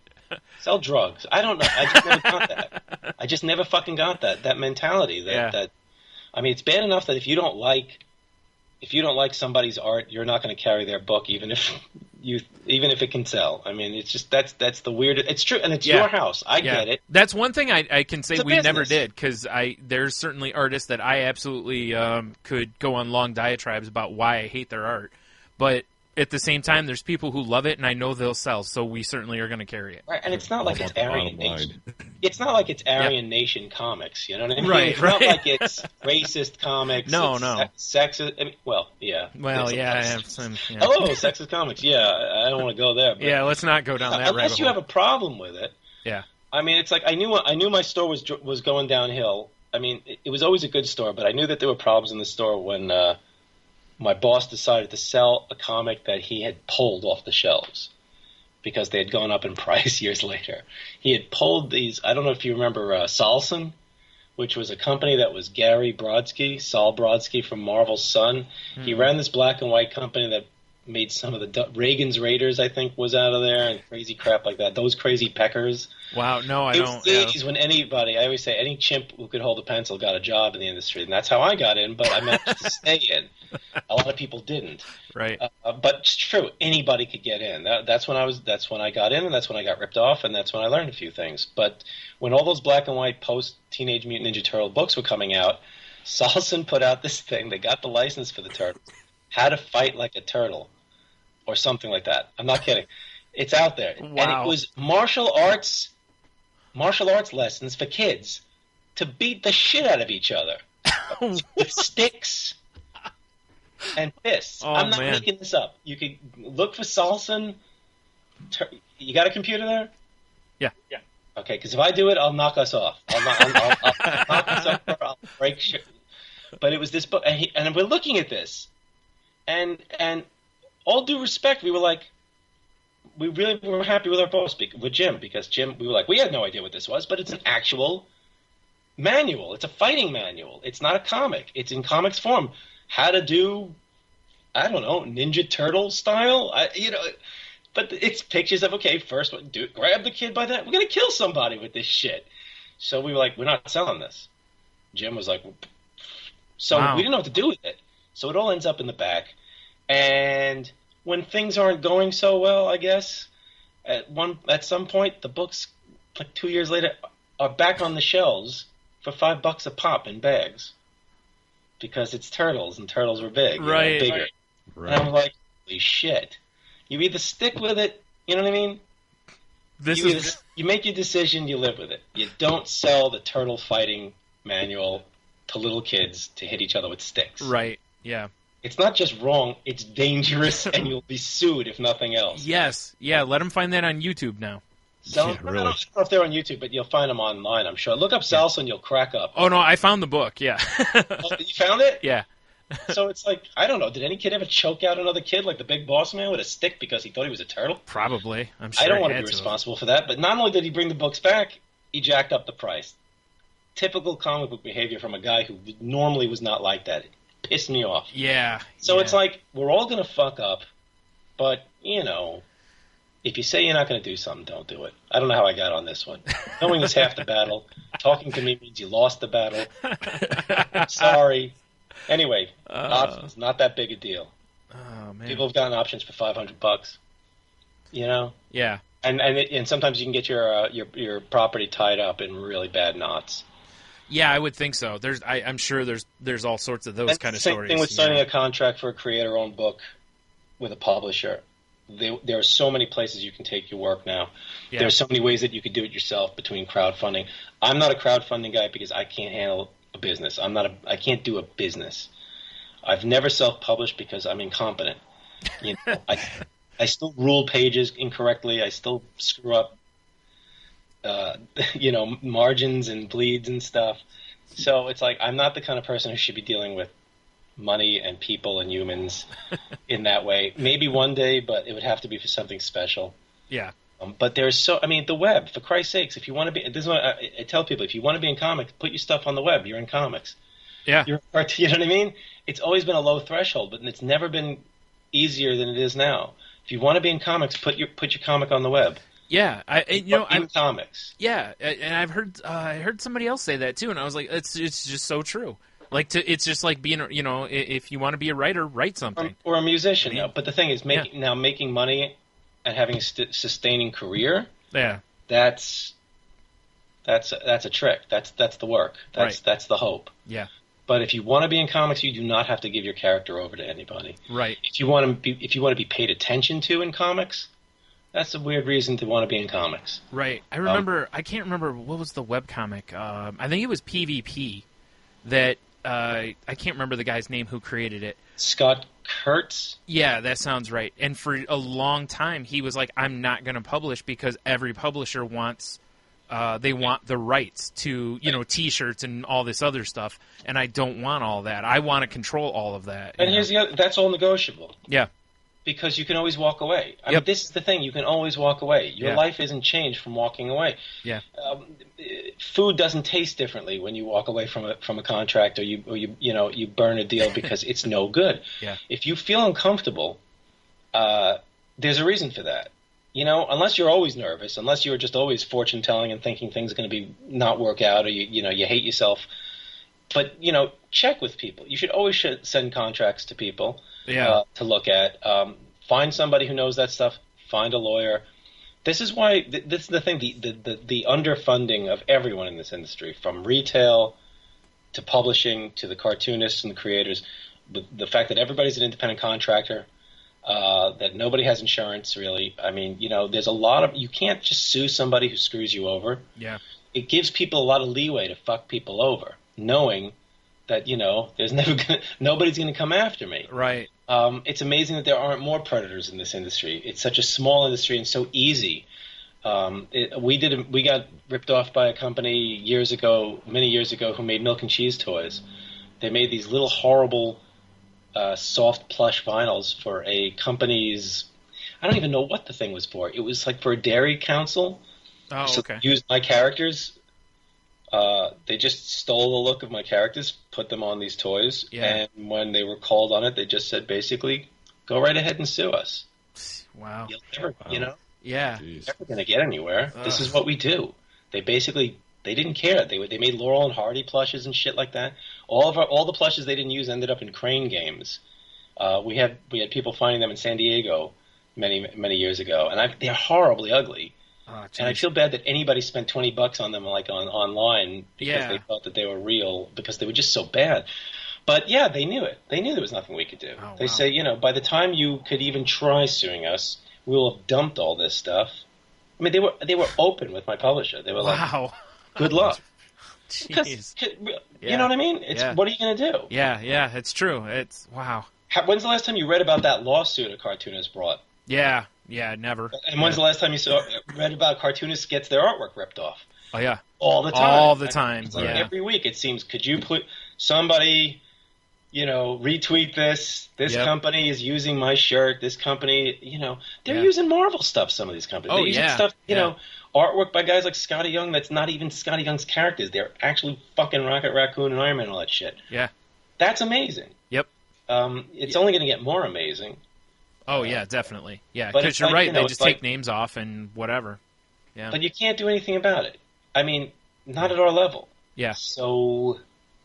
Yeah, at that point, it's almost got to be, whoever owns the IP's got to go after it if it's a character like that, because Disney's lawyers could do something. That's whack-a-mole. If they, those companies want to do that, but they, it's at this point, it's whack-a-mole. It's like going to Chinatown and seeing, the Fantastic Four and Superman packaged in a toy box with a Power Ranger, and you're like, how the hell did this happen? I love that stuff, but it's like, Mexican parachute Batman and stuff like that. Right. Spider-Man. Amazing. There's nothing cool. I mean, I love that crap, but but at least, and this is, again, I'm not condoning it. Those companies, the people making Spider-Man money are not going to go to bed at night pissed off, really. I mean, I guess. Yeah. But when you rip off, it's really rough when you rip off somebody who already has no money. I mean, it's just a kick in the crotch. Yeah. It's tough when you have to, and you get nervous. I know that the few times that Milk and Cheese have been ripped off, with that company, there was nothing we could do. They would basically just, just try out, kid, and they put their boot on our head.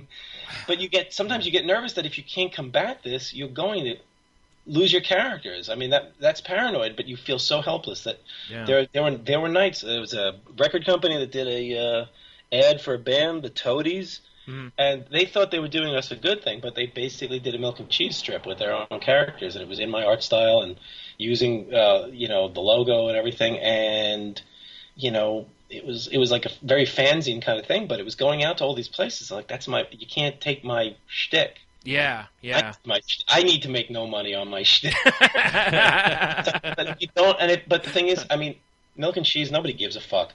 But if you can screw up and get into a real situation where your work is impacted. Yeah. So, I mean, you've got to show that you protect your stuff. I remember there was a few years, well, it's probably been like within 10 years, something like that. There was, I forgot which company, there was some like internet company or whatever that was doing a like artist search or whatever, or they would help you promote your whatever, like your strip or your comic or whatever. But when you started reading the fine print, they got a lot of distribution rights out of it.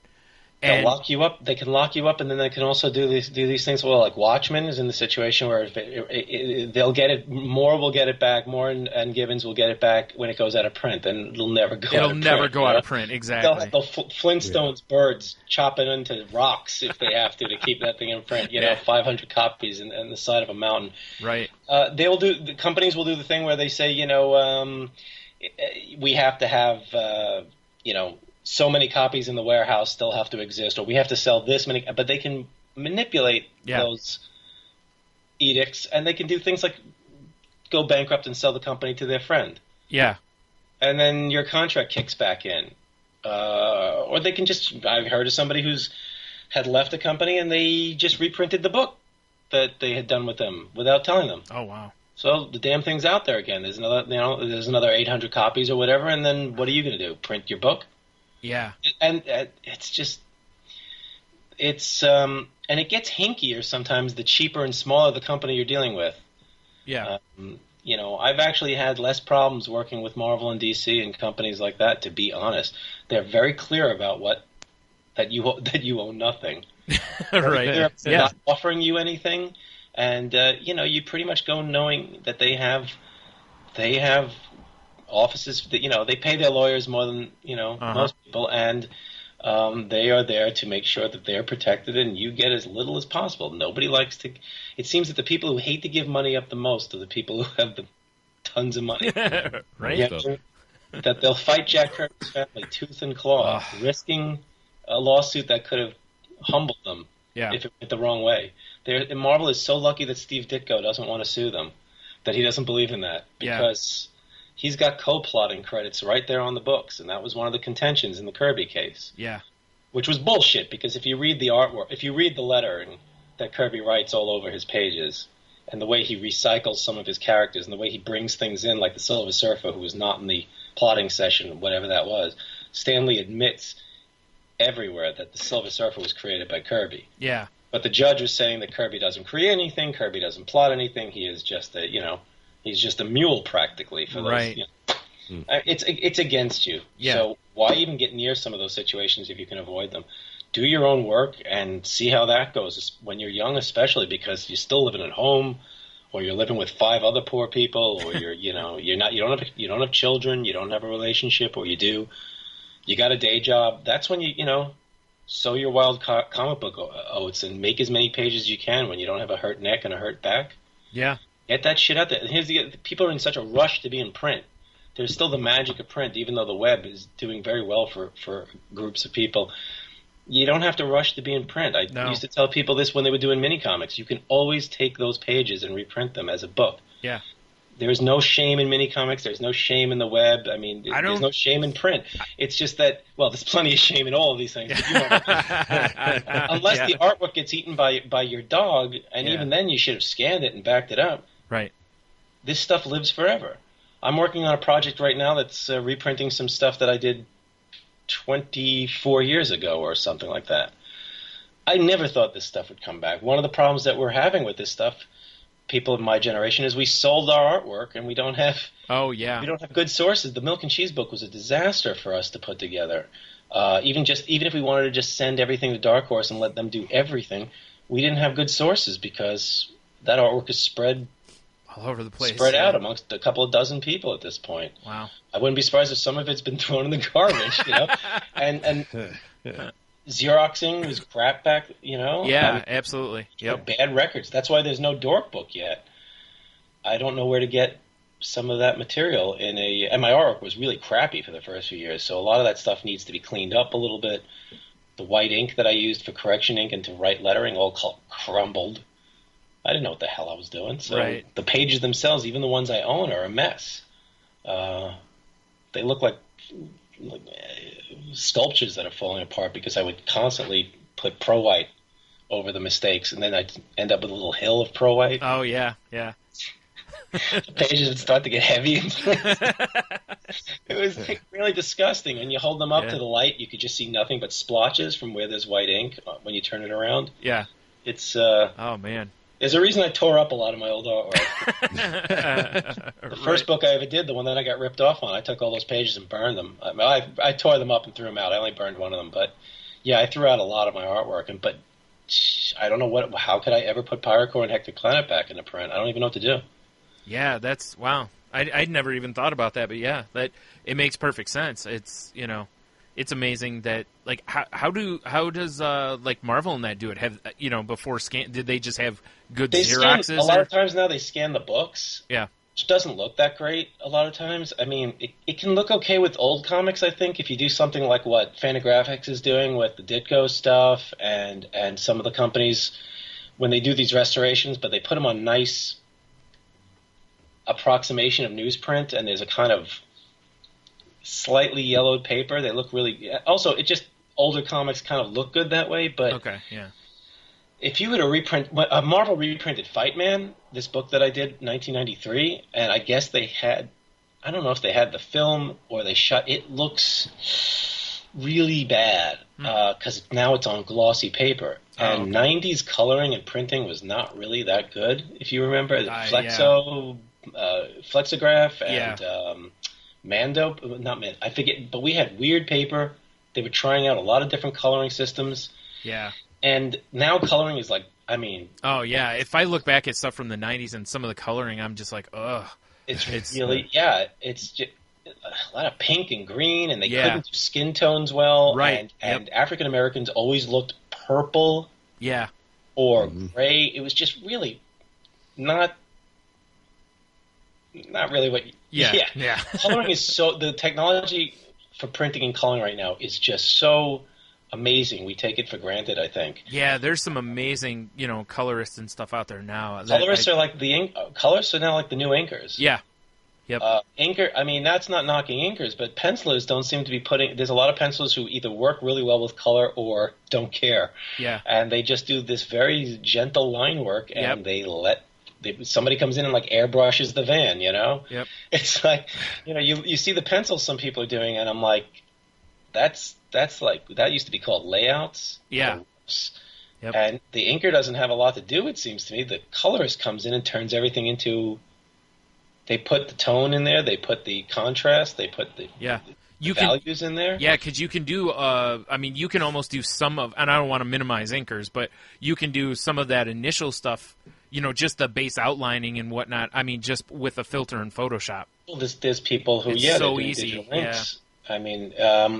I mean, whatever gets you the results you want. Yeah. At the same time, though, I miss classic inking. In some books, just that beautiful flowing line, that snap, that feel that a lot of comics don't have that now because it's gone. Yeah, the life is in the colors more than they are in the inks, and sometimes I feel like the figures are hardly there. That there's an outline and then there's a lot of shapes inside there. There's these tones and forms. And they add up to a superhero or whatever, but it doesn't have that. It just doesn't work for me the way a beautifully inked, Kurt Swan piece or Jack Kirby piece or Ditko or any of those guys. I mean, I like a cartoon approach. I like ink and color. I'm not crazy about the painterly style. I like it in some places. I love a lot of the stuff guys like Dave Stewart do in coloring. Yeah. Where they can kind of bring a painterly palette. And I mean, I work with a watercolor painter with Jill, and I mean, I absolutely adore the way that looks. Me too. Yeah. There are people who draw animals in a way that I would be happy to work with them, but I wanted Beast to look like a sort of like a children's book in a weird way. With that, and I also think she does a very cartoony painting approach. There are people like Dan Brereton, and there's a lot of people now who paint. It's a medium I don't understand at all. It's almost like technology to me. I do not understand how people lay color down and how they. Yeah. I just don't get it. It's magical to me, but it's like you look at people like the artist who did Beautiful Darkness for Drawn and Quarterly. I mean, it's a reprint of that. But there's a lot of people who do absolutely gorgeous painting work in comics now. But when it looks kind of like, when it's a little more surreal, a little more stylized, that's the kind of stuff I really like. Yeah.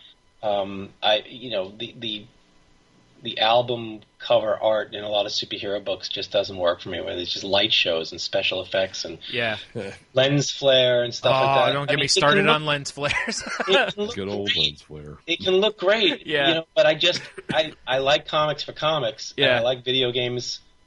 One of the first things I was taught when I was in school, when we were first learning Photoshop, was to avoid lens flares because it's the first sign of somebody who doesn't really know what to do with what they're doing. Michael Bay, yeah. It's just awesome. Look, lens flare. Like they'd have lens flares in somebody's pants. Yeah, I mean, that's lazy. Yeah, it's just to have something happen. It's like people seem to be really, really obsessed with the idea that they must at every moment in a comic, in a band, in a movie, in writing, they must always be impressing you with what they're doing. Yeah. They must make you aware that they're writing, aware that you're singing. Singing is all histrionics and warbling now. Writing is it's always got to be big moments in comics, people talking like they're in a play. Yeah. And if you're writing things like action, it's like, oh, that's kind of dumb. Yeah. You want to write dialogue. That shows you're smart, and that shows you're a mature adult. I mean, I'm sorry. I want to see the Rock Man hit the fireman. I want to see the Stretchy Man fight the man who has explosive hands, and the Sandman and shit. I don't really want to see playwriting. Yeah. In that, go write a play.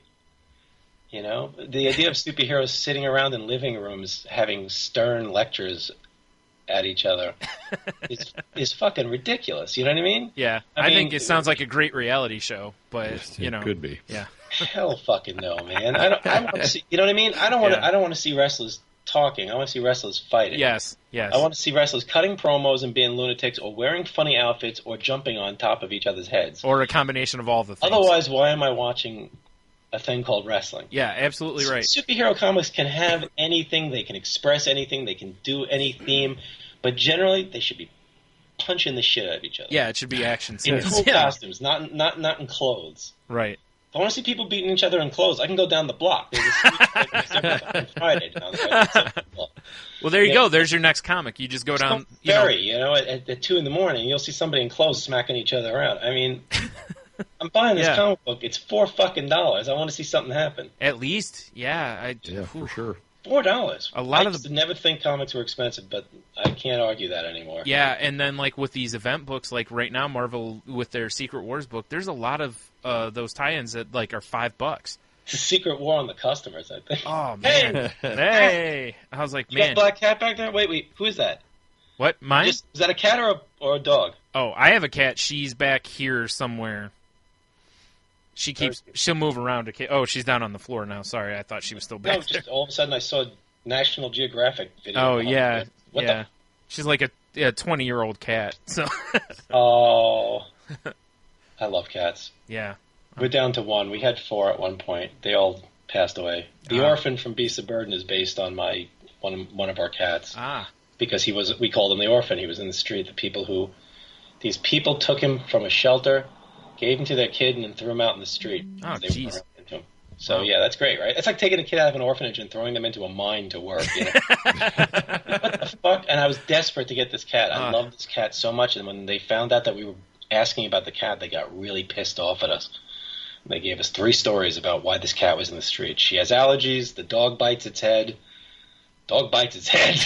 I'm like, let me have the cat. Finally, they moved and they were going to abandon it. So a neighbor let us know. So we took the cat. Oh, wow. Love that cat. Crushy, his name was. Nice. Yeah. Good cat. Good cat. Sweetheart. What did I tell you? I'm a softie for cats. That's fine. Of course it is. Yeah. How dare you? How dare you? How dare you? Yeah. So, this ran a lot longer than you expected, right? No, a little bit. We usually do about an hour. We're sitting at just about 2, so we probably should wrap it up. We haven't even started wrestling yet. Shut up and wrestle. If you have any quick questions, I would be happy to answer them, and actually try to answer them quickly. I've asked most of my questions. I have one last question for you.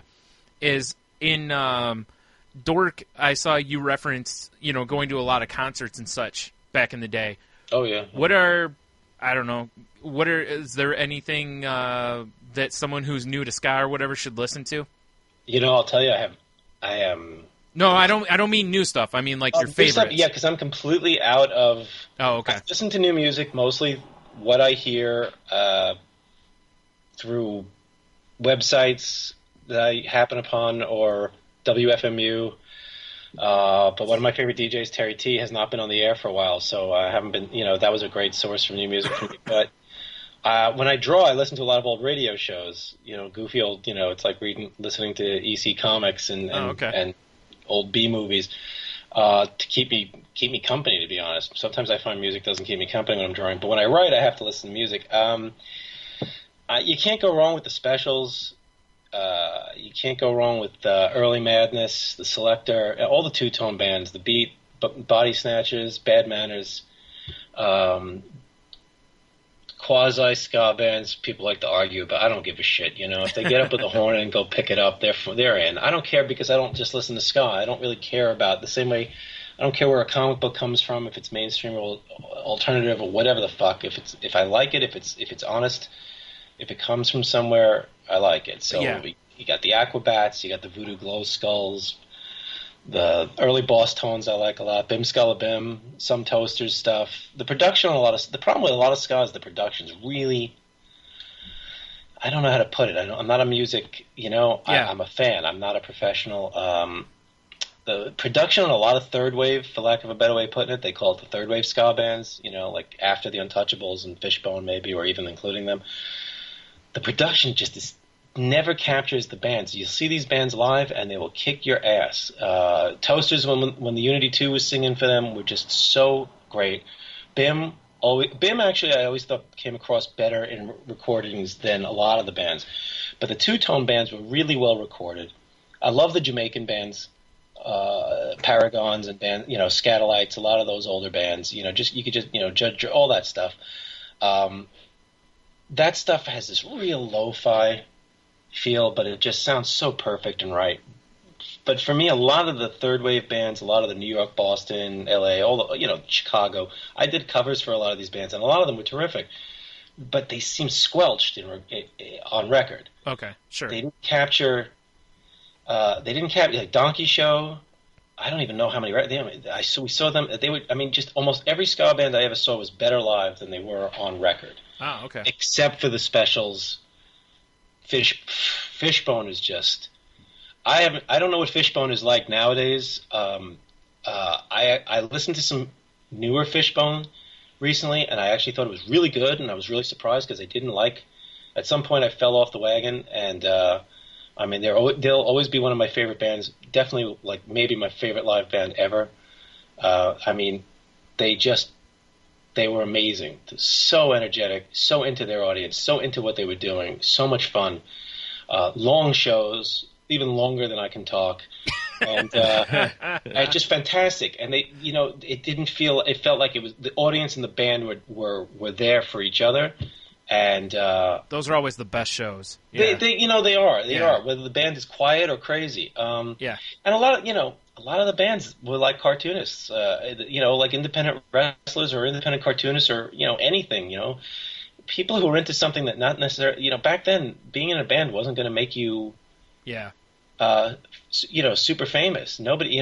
Being in a garage punk band wasn't going to in 1980 wasn't necessarily going to get you anywhere except I don't know, maybe you'd get on Fridays and then, get into heroin. Punk was not going to become... Nobody knew the Sex Pistols were going to get back together and make more money than they ever did.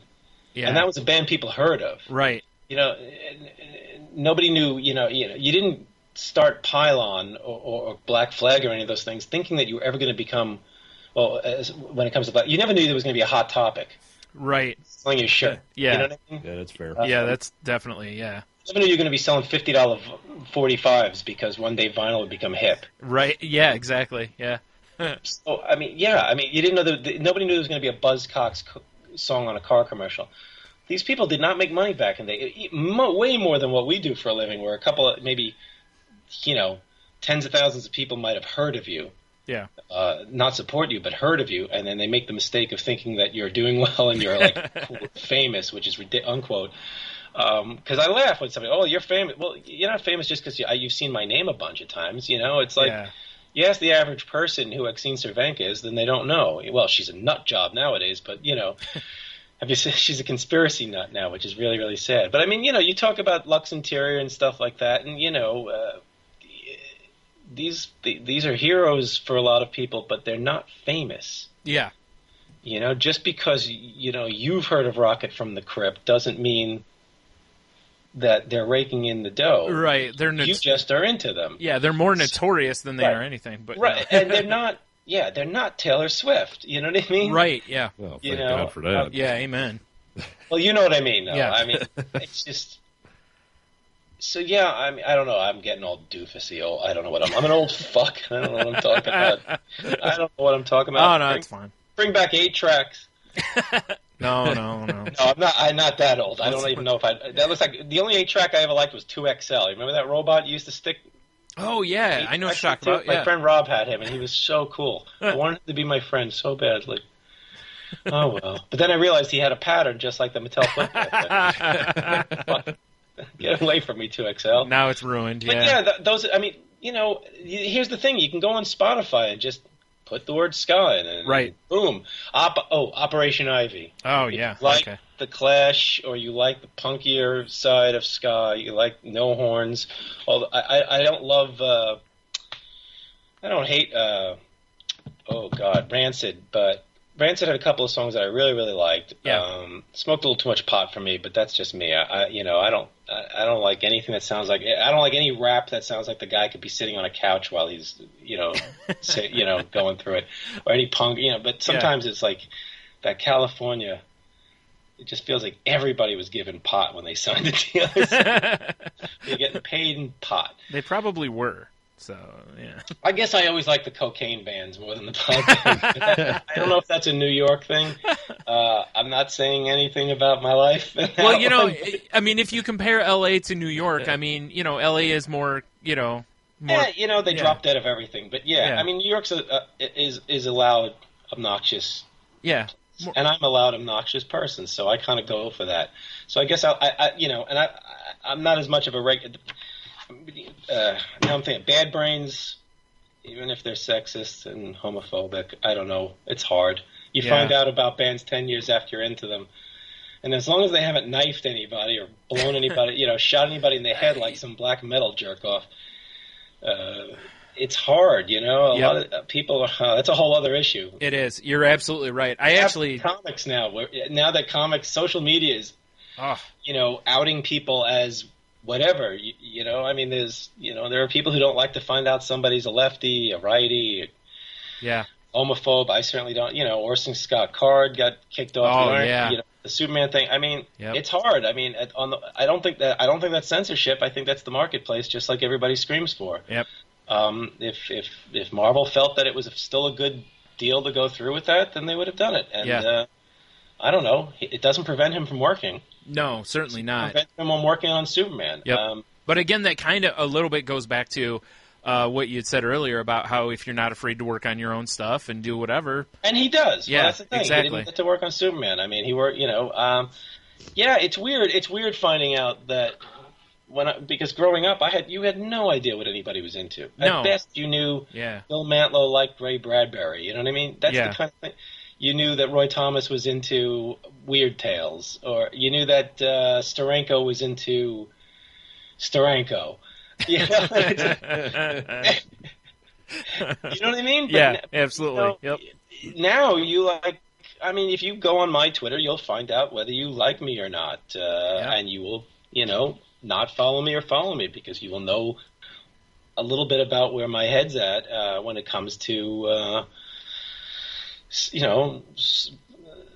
Beyond comics, you know what I mean? What I think about this, that, and the other thing, for good or for bad. I mean, I've been turned off by musicians and people because, you're like, oh my God, I love that. Well, sometimes you meet them and they're just totally horrible people. Yep. And like they say, don't meet your heroes, but in comics, comics is probably the easiest place to meet your heroes. Yeah, you're probably right, especially with a million conventions now. You really can. Yeah. You can reach across the table very easily. Almost none of us have security. Yeah. Most of us can up pretty easily. You know what I mean? Yeah. And you can get us, is what I'm saying. Right. And I'm almost sometimes amazed nobody's had a huge fist fight at a convention for the things they've said, or, It's happened to me almost twice. I saw Rob Liefeld get a guy removed for making derogatory comments about him. I saw Rob Liefeld almost removed by the fire department at San Diego because he was acting like a child. He got up on a table and started throwing comics into the crowd and saying they're trying to shut us down because there were too many people in the convention, and the fire marshal showed up and they were going to arrest him. Wow. This was many, many years ago. Yeah. Obviously, he was not arrested, but it was a pretty amazing thing. Right. But, you don't get up on the table and start saying the man's trying to take away your comic. Who fucking cares? What the hell? Is he crazy? But build a spaceship. One of the first things you do with your money is build a spaceship. I guess a little immature. You're not an ELO. You know what I mean? Yeah. Save you 501 money. You might need it someday. Yeah, definitely. But now he'll have his Deadpool money, I guess. Well, yeah, and Yeah, I this read is a true. rumor last night that if there's a sequel to Deadpool, that Cable will be involved, so there you go. Woo! He'll be raking. I mean, he knows how to, Yeah. Those guys were very good at working the cult of personality. Yeah. And most of their books came out, a lot of them got their books in a time, and it worked. You know what I mean? Yep. I mean, look at a lot of the bands I know from the 80s that were popular. You look at their haircuts, people liked them then. They won't admit to it now, but they liked them then. Every song that people says is one of the worst songs that you've ever heard, there's a reason you heard it, because somebody bought that song in the millions at one point. Absolutely. I mean, it wasn't voiced. Skynet didn't make people listen to Kaja Gugu. You know what I mean? Milli Right. Vanilli shouldn't have had their Grammy taken away because they lip synced. It was because it was one of the worst fucking things ever put on record. Absolutely. It would be pretty evil, Skynet, to do that, though. Yeah. Yeah. Well, I think I'd vote Skynet if they were able to erase Milli Vanilli from the record. I like this idea a lot. Yeah. But it's and now look at us. We're still talking now. Yeah. I'm crazy. That was a short answer. Ska, punk, whatever. It's all on Spotify. Just keep hitting things. Look at go on Spotify or whatever. I'm sure they're ripping people off too, but I hear people at least get nickels. Click on a band you like and keep clicking on the bands that are similar, and you will stumble. I mean, I'm no music expert. I just listened to a lot of it, and I had a good station in FMU and a lot of friends in bands and things like that. I still am listening to bands that I know I've heard of. I never heard Can. Influential band on people like. Of course, I'm going to blank on that. Stereolab is a band I really, really like. Okay. Can is a German band that's, FMU was always a lot of DJs pushing them. I never listened to them. Smacked Spotify upside, got a lot of Can, didn't like a ton of it, but it's easier now than ever Yeah. to listen to music. That's It's true, nothing yeah. else. Yeah. And hopefully they get paid something. Yeah, hopefully. And you find out Yeah. people have put out a new album and stuff like that. I'm so out of things. I had no idea Rocket from the Crypt was touring last year. Yeah. I probably couldn't have made it, but that's one of my favorite bands to see and support. And you try to throw a few dollars when you can. Sure. Plus, I absolutely don't know how to do I don't know how to pirate anything, so I have to. Well, if you can't just normally function on a computer, I don't suggest trying to figure out the seedy underbelly of it as well. That's good. I can't. Yeah. I suck. I have to be a fairly decent person because I can't do anything. I love it. You're a fairly decent person because the alternative is just disastrous. They say character is what you are when no one's looking, and when no one's looking, I'm incompetent still. So I don't. What am I supposed to do? My shoplifting career ended when I was a teenager. I got busted shoplifting Star Wars action figures. Well, at least it wasn't something terribly embarrassing. Like, I don't know, whatever, but. Or maybe that is. I don't know. Kaja Gugu album. Anima Lovers Monthly. Yeah. No, Tony. He paid straight. Gugu album's worse. Yeah, he paid straight cash for his Kaja Gugu albums. No, I did not own a Kaja Gugu album. I owned embarrassing albums, but I did not have a Kaja Gugu album. All right. We won't hold you to that one then. I had. Yeah. Again, this isn't therapy. No. My therapist is really good. He hits me. He said it's what they do. I don't know how to use the internet. I Googled abuse, and I just got all sorts of other things. So yeah, fair. Picture of my mom. Yeah, she's still hitting people. This is all cycling here. We better be careful. We're gonna have a breakthrough here. So. Or maybe not. I don't know. No. All right, good. Even if we did, I'd forget it. Oh, okay. Well, that's fine. We probably would, too, because we both have terrible memories. So. That's true. Yeah. I do have a terrible memory, actually. Yeah. So I can remember who, the Melter is. I can remember the Beatle is Abner Jenkins, but I don't know my phone number. I wouldn't know how to, Yeah. I mean, I don't call myself, but I mean, I guess I should know my phone number to give it out to, when I get lost or something. No. I mean, earlier you remembered Jaime and who played him. Yeah. Dick Gautier. It's true, right? There you go. And Yeah. I'm trying to remember who else was on. Oh, Bernie Capel played Siegfried, and he was also on That Girl as the neighbor, and he did voices for Lancelot Link. Nice. I'm useless. I'm fucking useless. Listen, when you can make Lancelot Link pulls, you're not useless, at least around here. Yeah, it's So- true. Big that fans. that show is a lot of fun for about 10 minutes. It is. They put out like the DVDs of it a few years ago, and I got them from Redbox or something. It's hard like to that. watch a lot of it, but Yeah. for the monkeys with peanut butter in their mouths making talking practically Yiddish is up my alley. Man. Yeah, mine too. What is this? Yeah. More monkey television Yeah. in shorter bursts, though. Yeah. More monkey television. True Detective with monkeys. I'd watch that. I'd be all in. Although I'd probably watch any show if it was reinterpreted with monkeys, but I would too. at least for one episode, I'd give it a try. So. Yeah. All right. Well, Tony, you got anything else for Mr. Dorkin here? Well, I was going to ask you what if you're going to give someone a gift of a book or a graphic novel, what's your go-to? Fucking thing.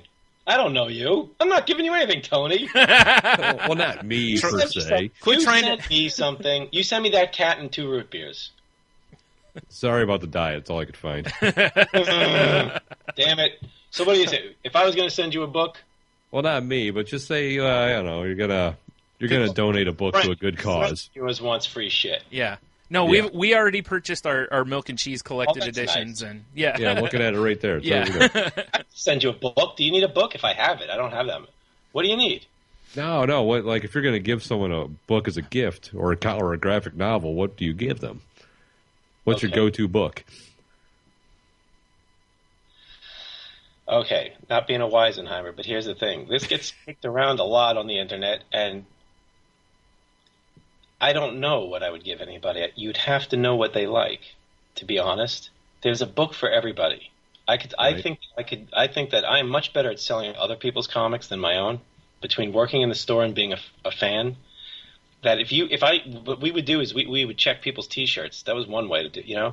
Guy walked in with a Ramones T-shirt, Dead Kennedys T-shirt, or something like that.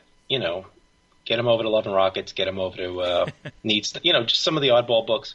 Oddly enough, that doesn't apply now because half the people wearing those shirts are right. Yeah. No, that is very true because they used to have. I mean, T-shirts and funny haircuts and tattoos and piercings used to be a signifier. Yeah. That holy shit, somebody on this bus might have a. You know what I mean? Yeah. Might have a Circle Jerks record, and we might be able to talk. Right. Or if you saw somebody with a Doctor Who shirt back when the sets shook.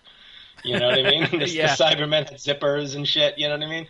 But nowadays, everybody's into everything, which is what we wanted, right? Yep. Isn't that what fandom wanted? It is. Yep. I don't know why they bitch about it and yell at everybody for, ooh, girls are in... I mean, that's what you wanted, right? You wanted people to take comics seriously, but now they're all freaking out. That's what I'm saying, yep. Exactly. Ding dong. So I don't know what book to give anybody, but here's what I tell people. When I was in a comic store with friends of mine, a bunch of years back, a friend of ours...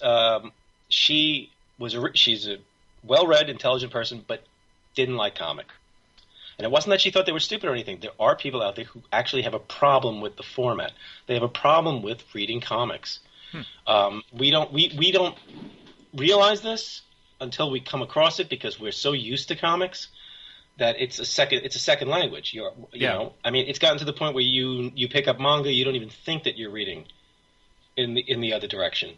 You know what I mean? It's second nature now. It's third nature, I guess. If reading comic strips and things like that, but especially when books now have some crazy ass layouts, even nuttier than Neil Adams or Marshall Rogers or P. Craig Russell back in the 70s. I mean, when you have the guy who does Batwoman, J.H. Williams, is that who it is? Yes. And some of his 2-page spreads look like stained glass windows, Yeah. And I don't get lost in them because I'm a comics person. But even comics that are stacked straight 6-panel, 4-panel, there are people who really get lost in them.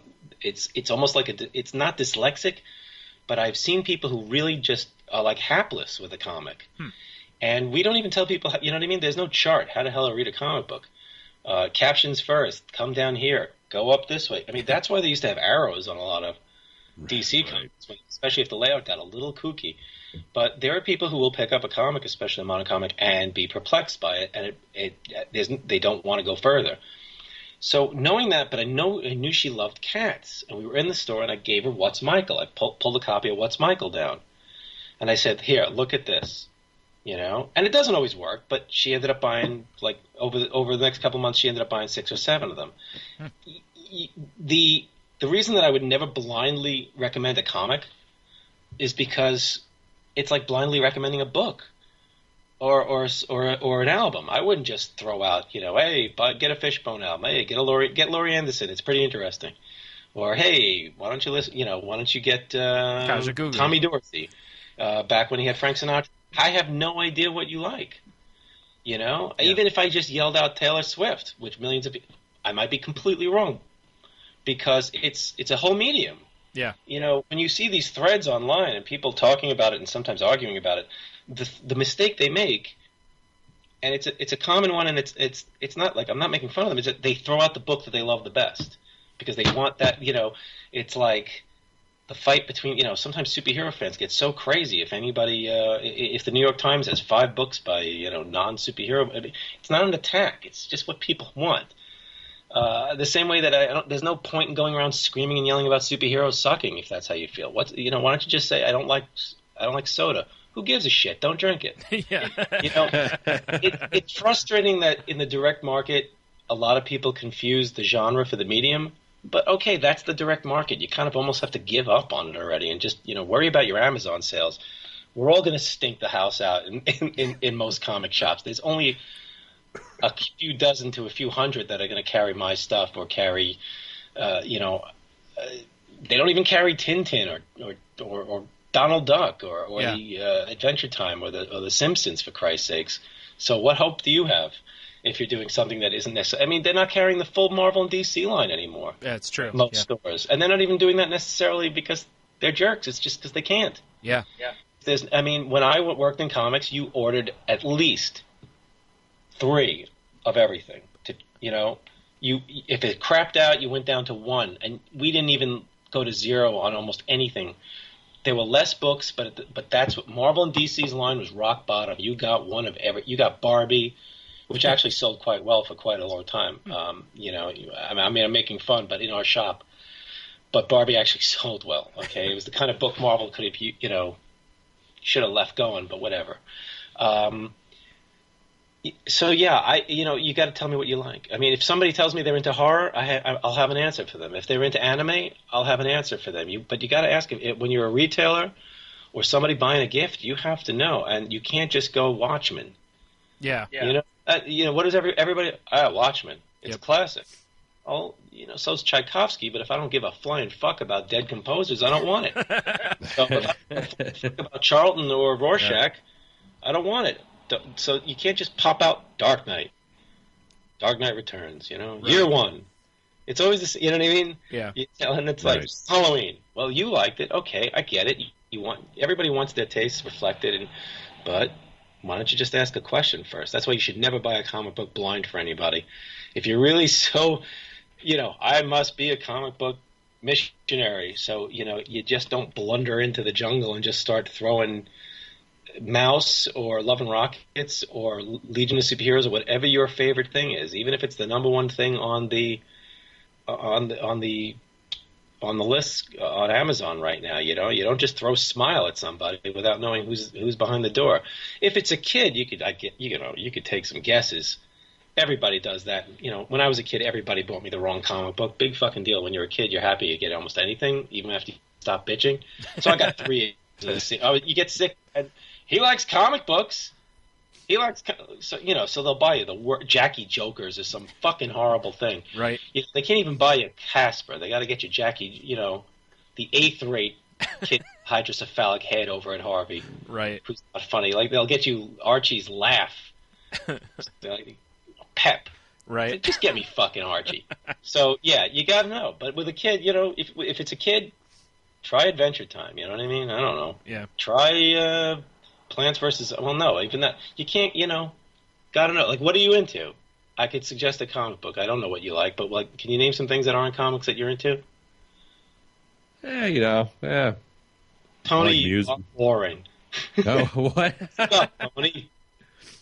But I mean, if someone's into The Walking Dead, and they don't know there's a comic, clearly you can do that. Yeah. If they're into certain video games, if they like Japanese pop culture, there's a lot of stuff out there that you could start grabbing, and it doesn't necessarily. If they like Attack on Titan, there's that book. Yeah. A lot of people don't even know there's a comic. Yeah, and honestly, that's true about a lot of stuff now, because there's been so much stuff that's been licensed. My daughter found out about Adventure Time because she started picking up the comics. She doesn't love the show. Huh. She finds Jake really obnoxious. Oh, interesting. When he talks. In the comics, she thinks he's great. Huh. But she doesn't really love the music. She finds some of the voices annoying. She still loves the comic, though. And she has the pops of those things, too. Right. But, I mean, there's a case where it was, the reverse of the usual. Yeah. I mean, she knew about Bee and Puppy Cat when they did a comic of that. She got that. For some reason, she went nuts for the Walt Disney comics. Boom had the license. She was picking them up. We pick up all the Barks books for her. She likes some of the Don Rosa books. I don't like him personally. He was a real dick to her at a convention, but she didn't catch it. But he scribbled in her book and crossed stuff out because he doesn't like the company that did that particular printing of his book. And I'm like, you don't do that to a 10-year-old kid. Right. Yeah, it's pretty shitty. You don't start crossing shit out. The kid just thinks you're all, Yeah. We couldn't show it to her. But anyway, that's a whole other. That's meeting people through comics. For every Sergio Aragonés, there's another goof. There's a goofball out there that people don't like me when they meet me. I don't know why. I'm scintillating. But everybody has a bad day, and in comics we have a lot of bad days. Yeah, fair enough. We were not trained to go on book tours. I don't know if authors are, but they look a lot happier than we do in their pictures. Yeah, that's true. Maybe that's the problem. You need a nice to those people. They give them clothes once in a while too. Yeah, maybe you need a nice picture of you on the back of all your books. Jacket with patches on the elbows. They also do signings in places that don't have old T-shirts 30 years ago in them. People. I really appreciate that you caught that. Nobody really says anything about that. There's a lot of little retailing in jokes back there. Oh, there is. I was telling Tony after reading it, I was like, you got to read this because I know you're going to pick up on a lot of that stuff too. Because the scary thing is, I did one of the first pages of that comic. I actually did in 2001, and I had to drop the project and I had to drop the book because I won't get into it because we're already we're gonna have to go out to a diner after when we're done. So I'm gonna have to come get you guys, and we're gonna have to go somewhere and keep eating and talking and hanging out all night. Right. But no, this is like a late night in the comic stop. We would stay in our shop all night. We socialized. The shop was open almost. We had one customer at the Eltingville Jim Haley's Universe who was he was a sanitation worker, and on his route one night at about 4 in the morning, he started looking in the window, and we told him to come in. We sold him a Nexus graphic novel, and he would actually shop every once in a while at like 3 in the morning on their route, every week. Yeah, it was bizarre because we were all in there hanging out, playing pinball, sitting around, bullshitting, eating pizza. I would draw comics on the floor. Everybody was. It was the social club for the antisocial. That show. It was great. That's exactly it, though. That's what I always loved about the comic shop. Sorry, if it was like 1 in the morning, I would just drive over. Yeah. And I wouldn't even call. There was always people there. And sometimes we'd go run into the city, go to Wohop. It was a lot of fun. Boy, were we lonely. Only if you chelled though. Right. Like prom night. I really did roll dice on. I really did play D&D on prom night, just like the Eltingville Club. I mean, it's not just about other people. Yeah, right. I still get people saying that I hate comics and I should get out of comics if I don't like them, and I'm like, how the hell would I know this stuff? Yeah, reading stuff like that and Dorkin, even Milk and Cheese and stuff, it's like you can tell that you love the stuff. You're just skewering parts of it that are, you can love something and criticize it. Yeah, absolutely. Just the same way that people yell at their sports team or at their country or their government or their family Why can't I yell at comics? There's a lot of dumb shit in comics. There is. Yeah. Yep. Comics, it's like comics has a lot of experience under its belt now, but it still hasn't leveled up. And I don't know what The Simpsons can make fun of everything, and South Park can make fun of anything. But if I make fun of Batman, I lose followers, and I get people saying shitty things about me. I mean, not as much as I used to, but there's a lot more people to get mad at, I guess. And I don't know. I bust out with a Zod joke, and they go, "Oh, he's okay. He's okay." Right. We don't have to whack that guy. He's okay. Yeah. He knows who Kang is. He gets it. He knows Right. the Immortus Kang connection. Yep. Doctor Doom. Rama Tut? Oh, shit. Stuff goes away, man. I just tell him I had issue 1 in Nova. Leave me alone. Right. Pass. This guy can pass. All right. Well, we should probably wrap it up here. Yeah, it sounds like we're winding down. I don't know if anybody who listens to your podcast is going to make it this far. You should just burn the last hour or two or whatever. Not at all. No. Put this in the. We've had a couple marathon episodes, so it's old hat for our listeners. Yeah. What we're gonna do is hang it up on the wall for 20 years, and then we'll mark it up. Down the line. Like British meat. Yeah. I see what you get. Yeah, you piss yellow. Put it in a piss yellow bag and put it in the window. They always look good that way. Right. Hang it use really shitty tape, and just stick it to the wall at a slight angle. Good idea. That always looks classy in a store. Right. Stuff taped directly to the walls. Yep. Woo! Animal House. Nice. Is there anywhere you prefer people stalk you? Twitter or Stalk? Yeah.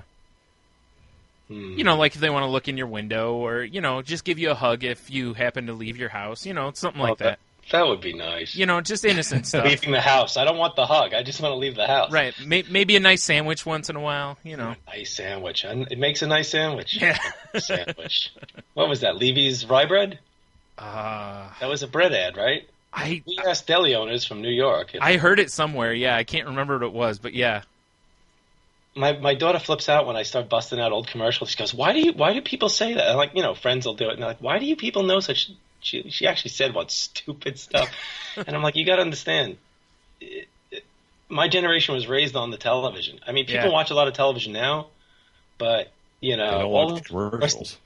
You just watch commercials, which I said, you don't understand. You couldn't skip commercials back then. You couldn't just turn the sound off. Yeah, it was unbearable. No. I mean, you watched, you got the Carvel ads, you got the, and then you got all the local ads, and these things were drilled into your head. They'd have the same, I was explaining to you, they'd have the same catchphrases and songs for years, even if they changed the ads. Yep. So it drives her nuts if I sing the Oscar Mayer song or start doing some of the Ronco commercials for the La Machine or the Mooly or Nice. Yeah. I'm a good dad. Yeah, fair enough. I'm on Tumblr. I guess it's just my name, Evan Dorkin. Great name, right? Yeah. And I'm on Twitter with the same name. And I've got the last Eltingville. I guess I'll do the plug crap. The last Eltingville story comes out this Wednesday. Oh, awesome. And it started in 94, and it's supposed to come out last year, but I drew a lot more than I was supposed to and went a little crazy and got really uptight about it. We could talk 2 hours about that crap, but we won't. But yeah, the book ended up taking me a year instead of like 3 months, so it was stupid. But it'll be out Wednesday, finally, and the collection of like all 12 or 13 stories with some extras from the TV show will have artwork, design work, and some storyboards and things like that, and some new pinups. That'll be out in February. It'll be like the Milk and Cheese book and the Beast of Burden book, same size, and Dark Horse has been keeping those down to $20 a pop for the last 5 years, which is great. Oh, that's awesome. Yeah. With the color stuff. I've got a Peanuts story in the Peanuts tribute book that's coming out in October from Boom. It's a 12-page story I wrote that Derek Charm did the artwork for, and it's Charlie Brown writing to his pen pal. It's the history of Peanuts told through the Cthulhu mythos, including the King in Yellow and Algernon Blackwood's work and nice. All that. William Hope Hodgson. There's nods to all that stuff in there. M.R. James, but basically it's all the Clark Ashton Smith, Block. I tried to get everybody in there, but basically Peanuts is like the ultimate isolated, tragic character in a universe that doesn't care for him and treats him like shit all the time and is indifferent and cruel. And that sounded like a Lovecraft protagonist to me. Yeah. So why did Shermie disappear, and why did Violet and Patty disappear? You know, they took the oath of Dagon, and they're turning into deep ones in the backs of their houses, that kind of thing. Like Schroeder's playing the music of Eric Zahn instead of Beethoven. Kind of deep Lovecraft crap. I had a lot of fun with that, and nice. And then I've got I've got a bunch of stuff coming out next year that I can't talk about yet. Fair enough. All right. Yeah. Likes to pretend it's Hollywood now, and you're not allowed to talk about projects because there's PR. Yeah. Yeah. You got to make the announcements and such. Yeah, the announcements are more exciting than the books, it seems sometimes. It's like with a Kickstarter. Everybody gets all whooped. It's like a party. Everybody's excited to go to the party, and then they show up, and everybody goes, how's the party? I don't know. The Kickstarter was a lot of fun. Nothing but warm diet root beer. Yeah, it's like, do I want some root beer now, man? I really do. Oh, my God. But yeah, we have my wife and I are putting together some projects that we're writing, and one of them is very close to us signing the contracts on. We have an artist for that, and then there's another thing that I'm working with an artist on myself, and then a couple of I got a Mermaid Man and Barnacle Boy story. That's right, that I wrote for the SpongeBob comics. I bounce around. I do a kids comic, and then I do some crazy thing, and on the Twitter I announce this stuff pretty regularly. And if you don't like people who tweet the way that I talk, you will not want to follow me on Twitter. I appreciate you guys' interest, and I always say this, but I'm sorry I talk so much. I think I stayed on point mostly. I'm trying to be a better interview, but I just blather.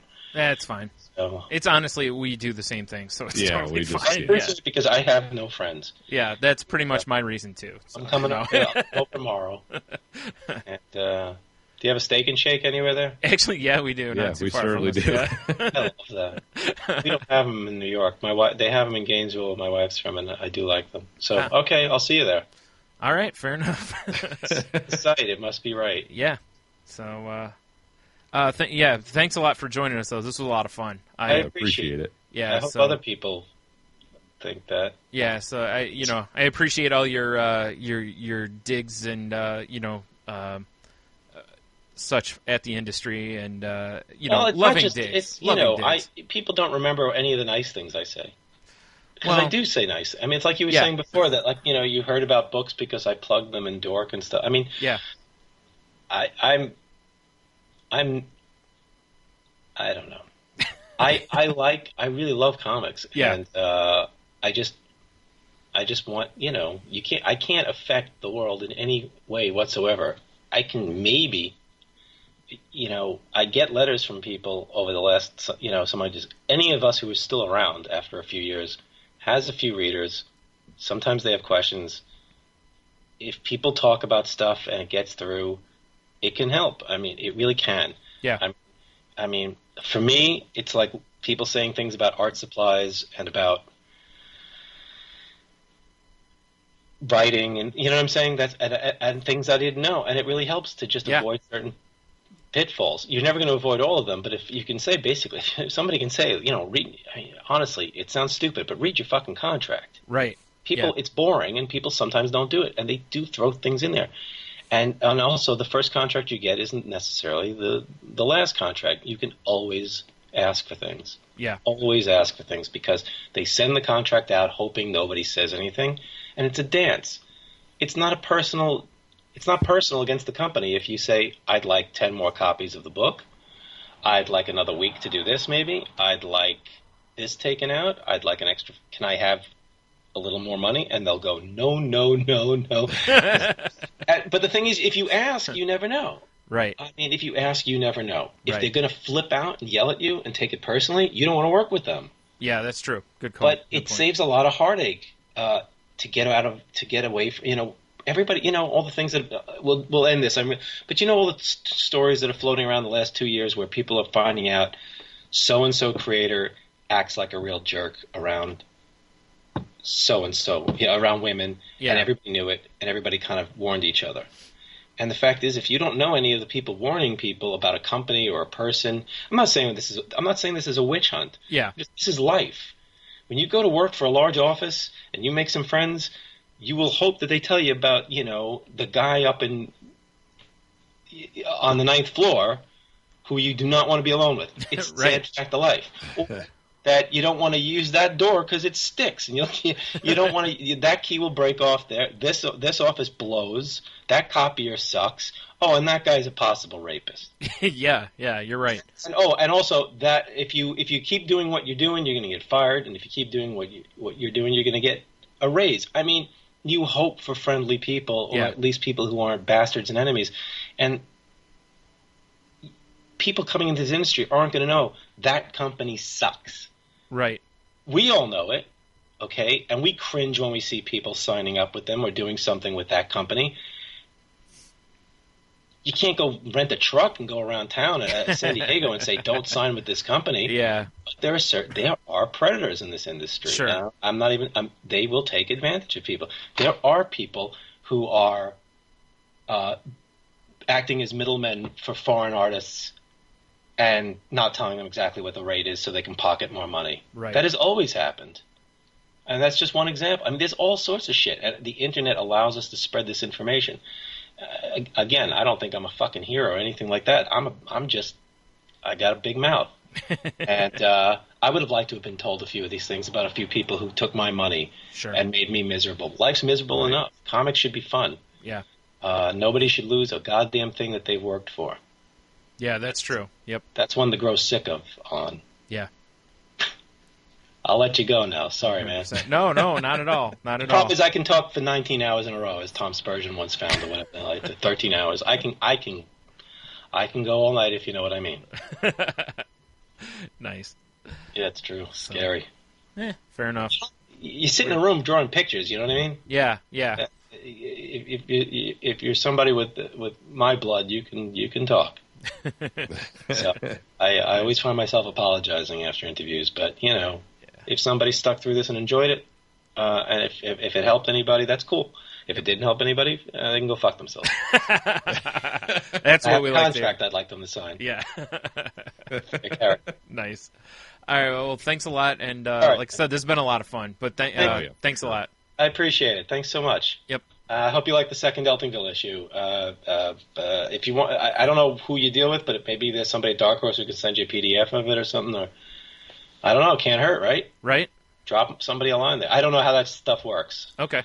It used to be where I did my own press. Mostly SLG did it and we did it. You know what I'm saying? Yeah. Still used to that kind of thing, is sending out my own mailings to Maximum Rock and Roll. So, but I mean, if there's a press person there, can't hurt. Maybe you can get somebody to send you something. All right. Fair enough. I'll look into it. It's a book. Yeah. A book. There's your book, Tony. All right. Excellent. All right, guys. All right. Thanks so much. I appreciate it. Yep. Thanks a lot. Yep, Take care. Yep. You too. Enthusiast this.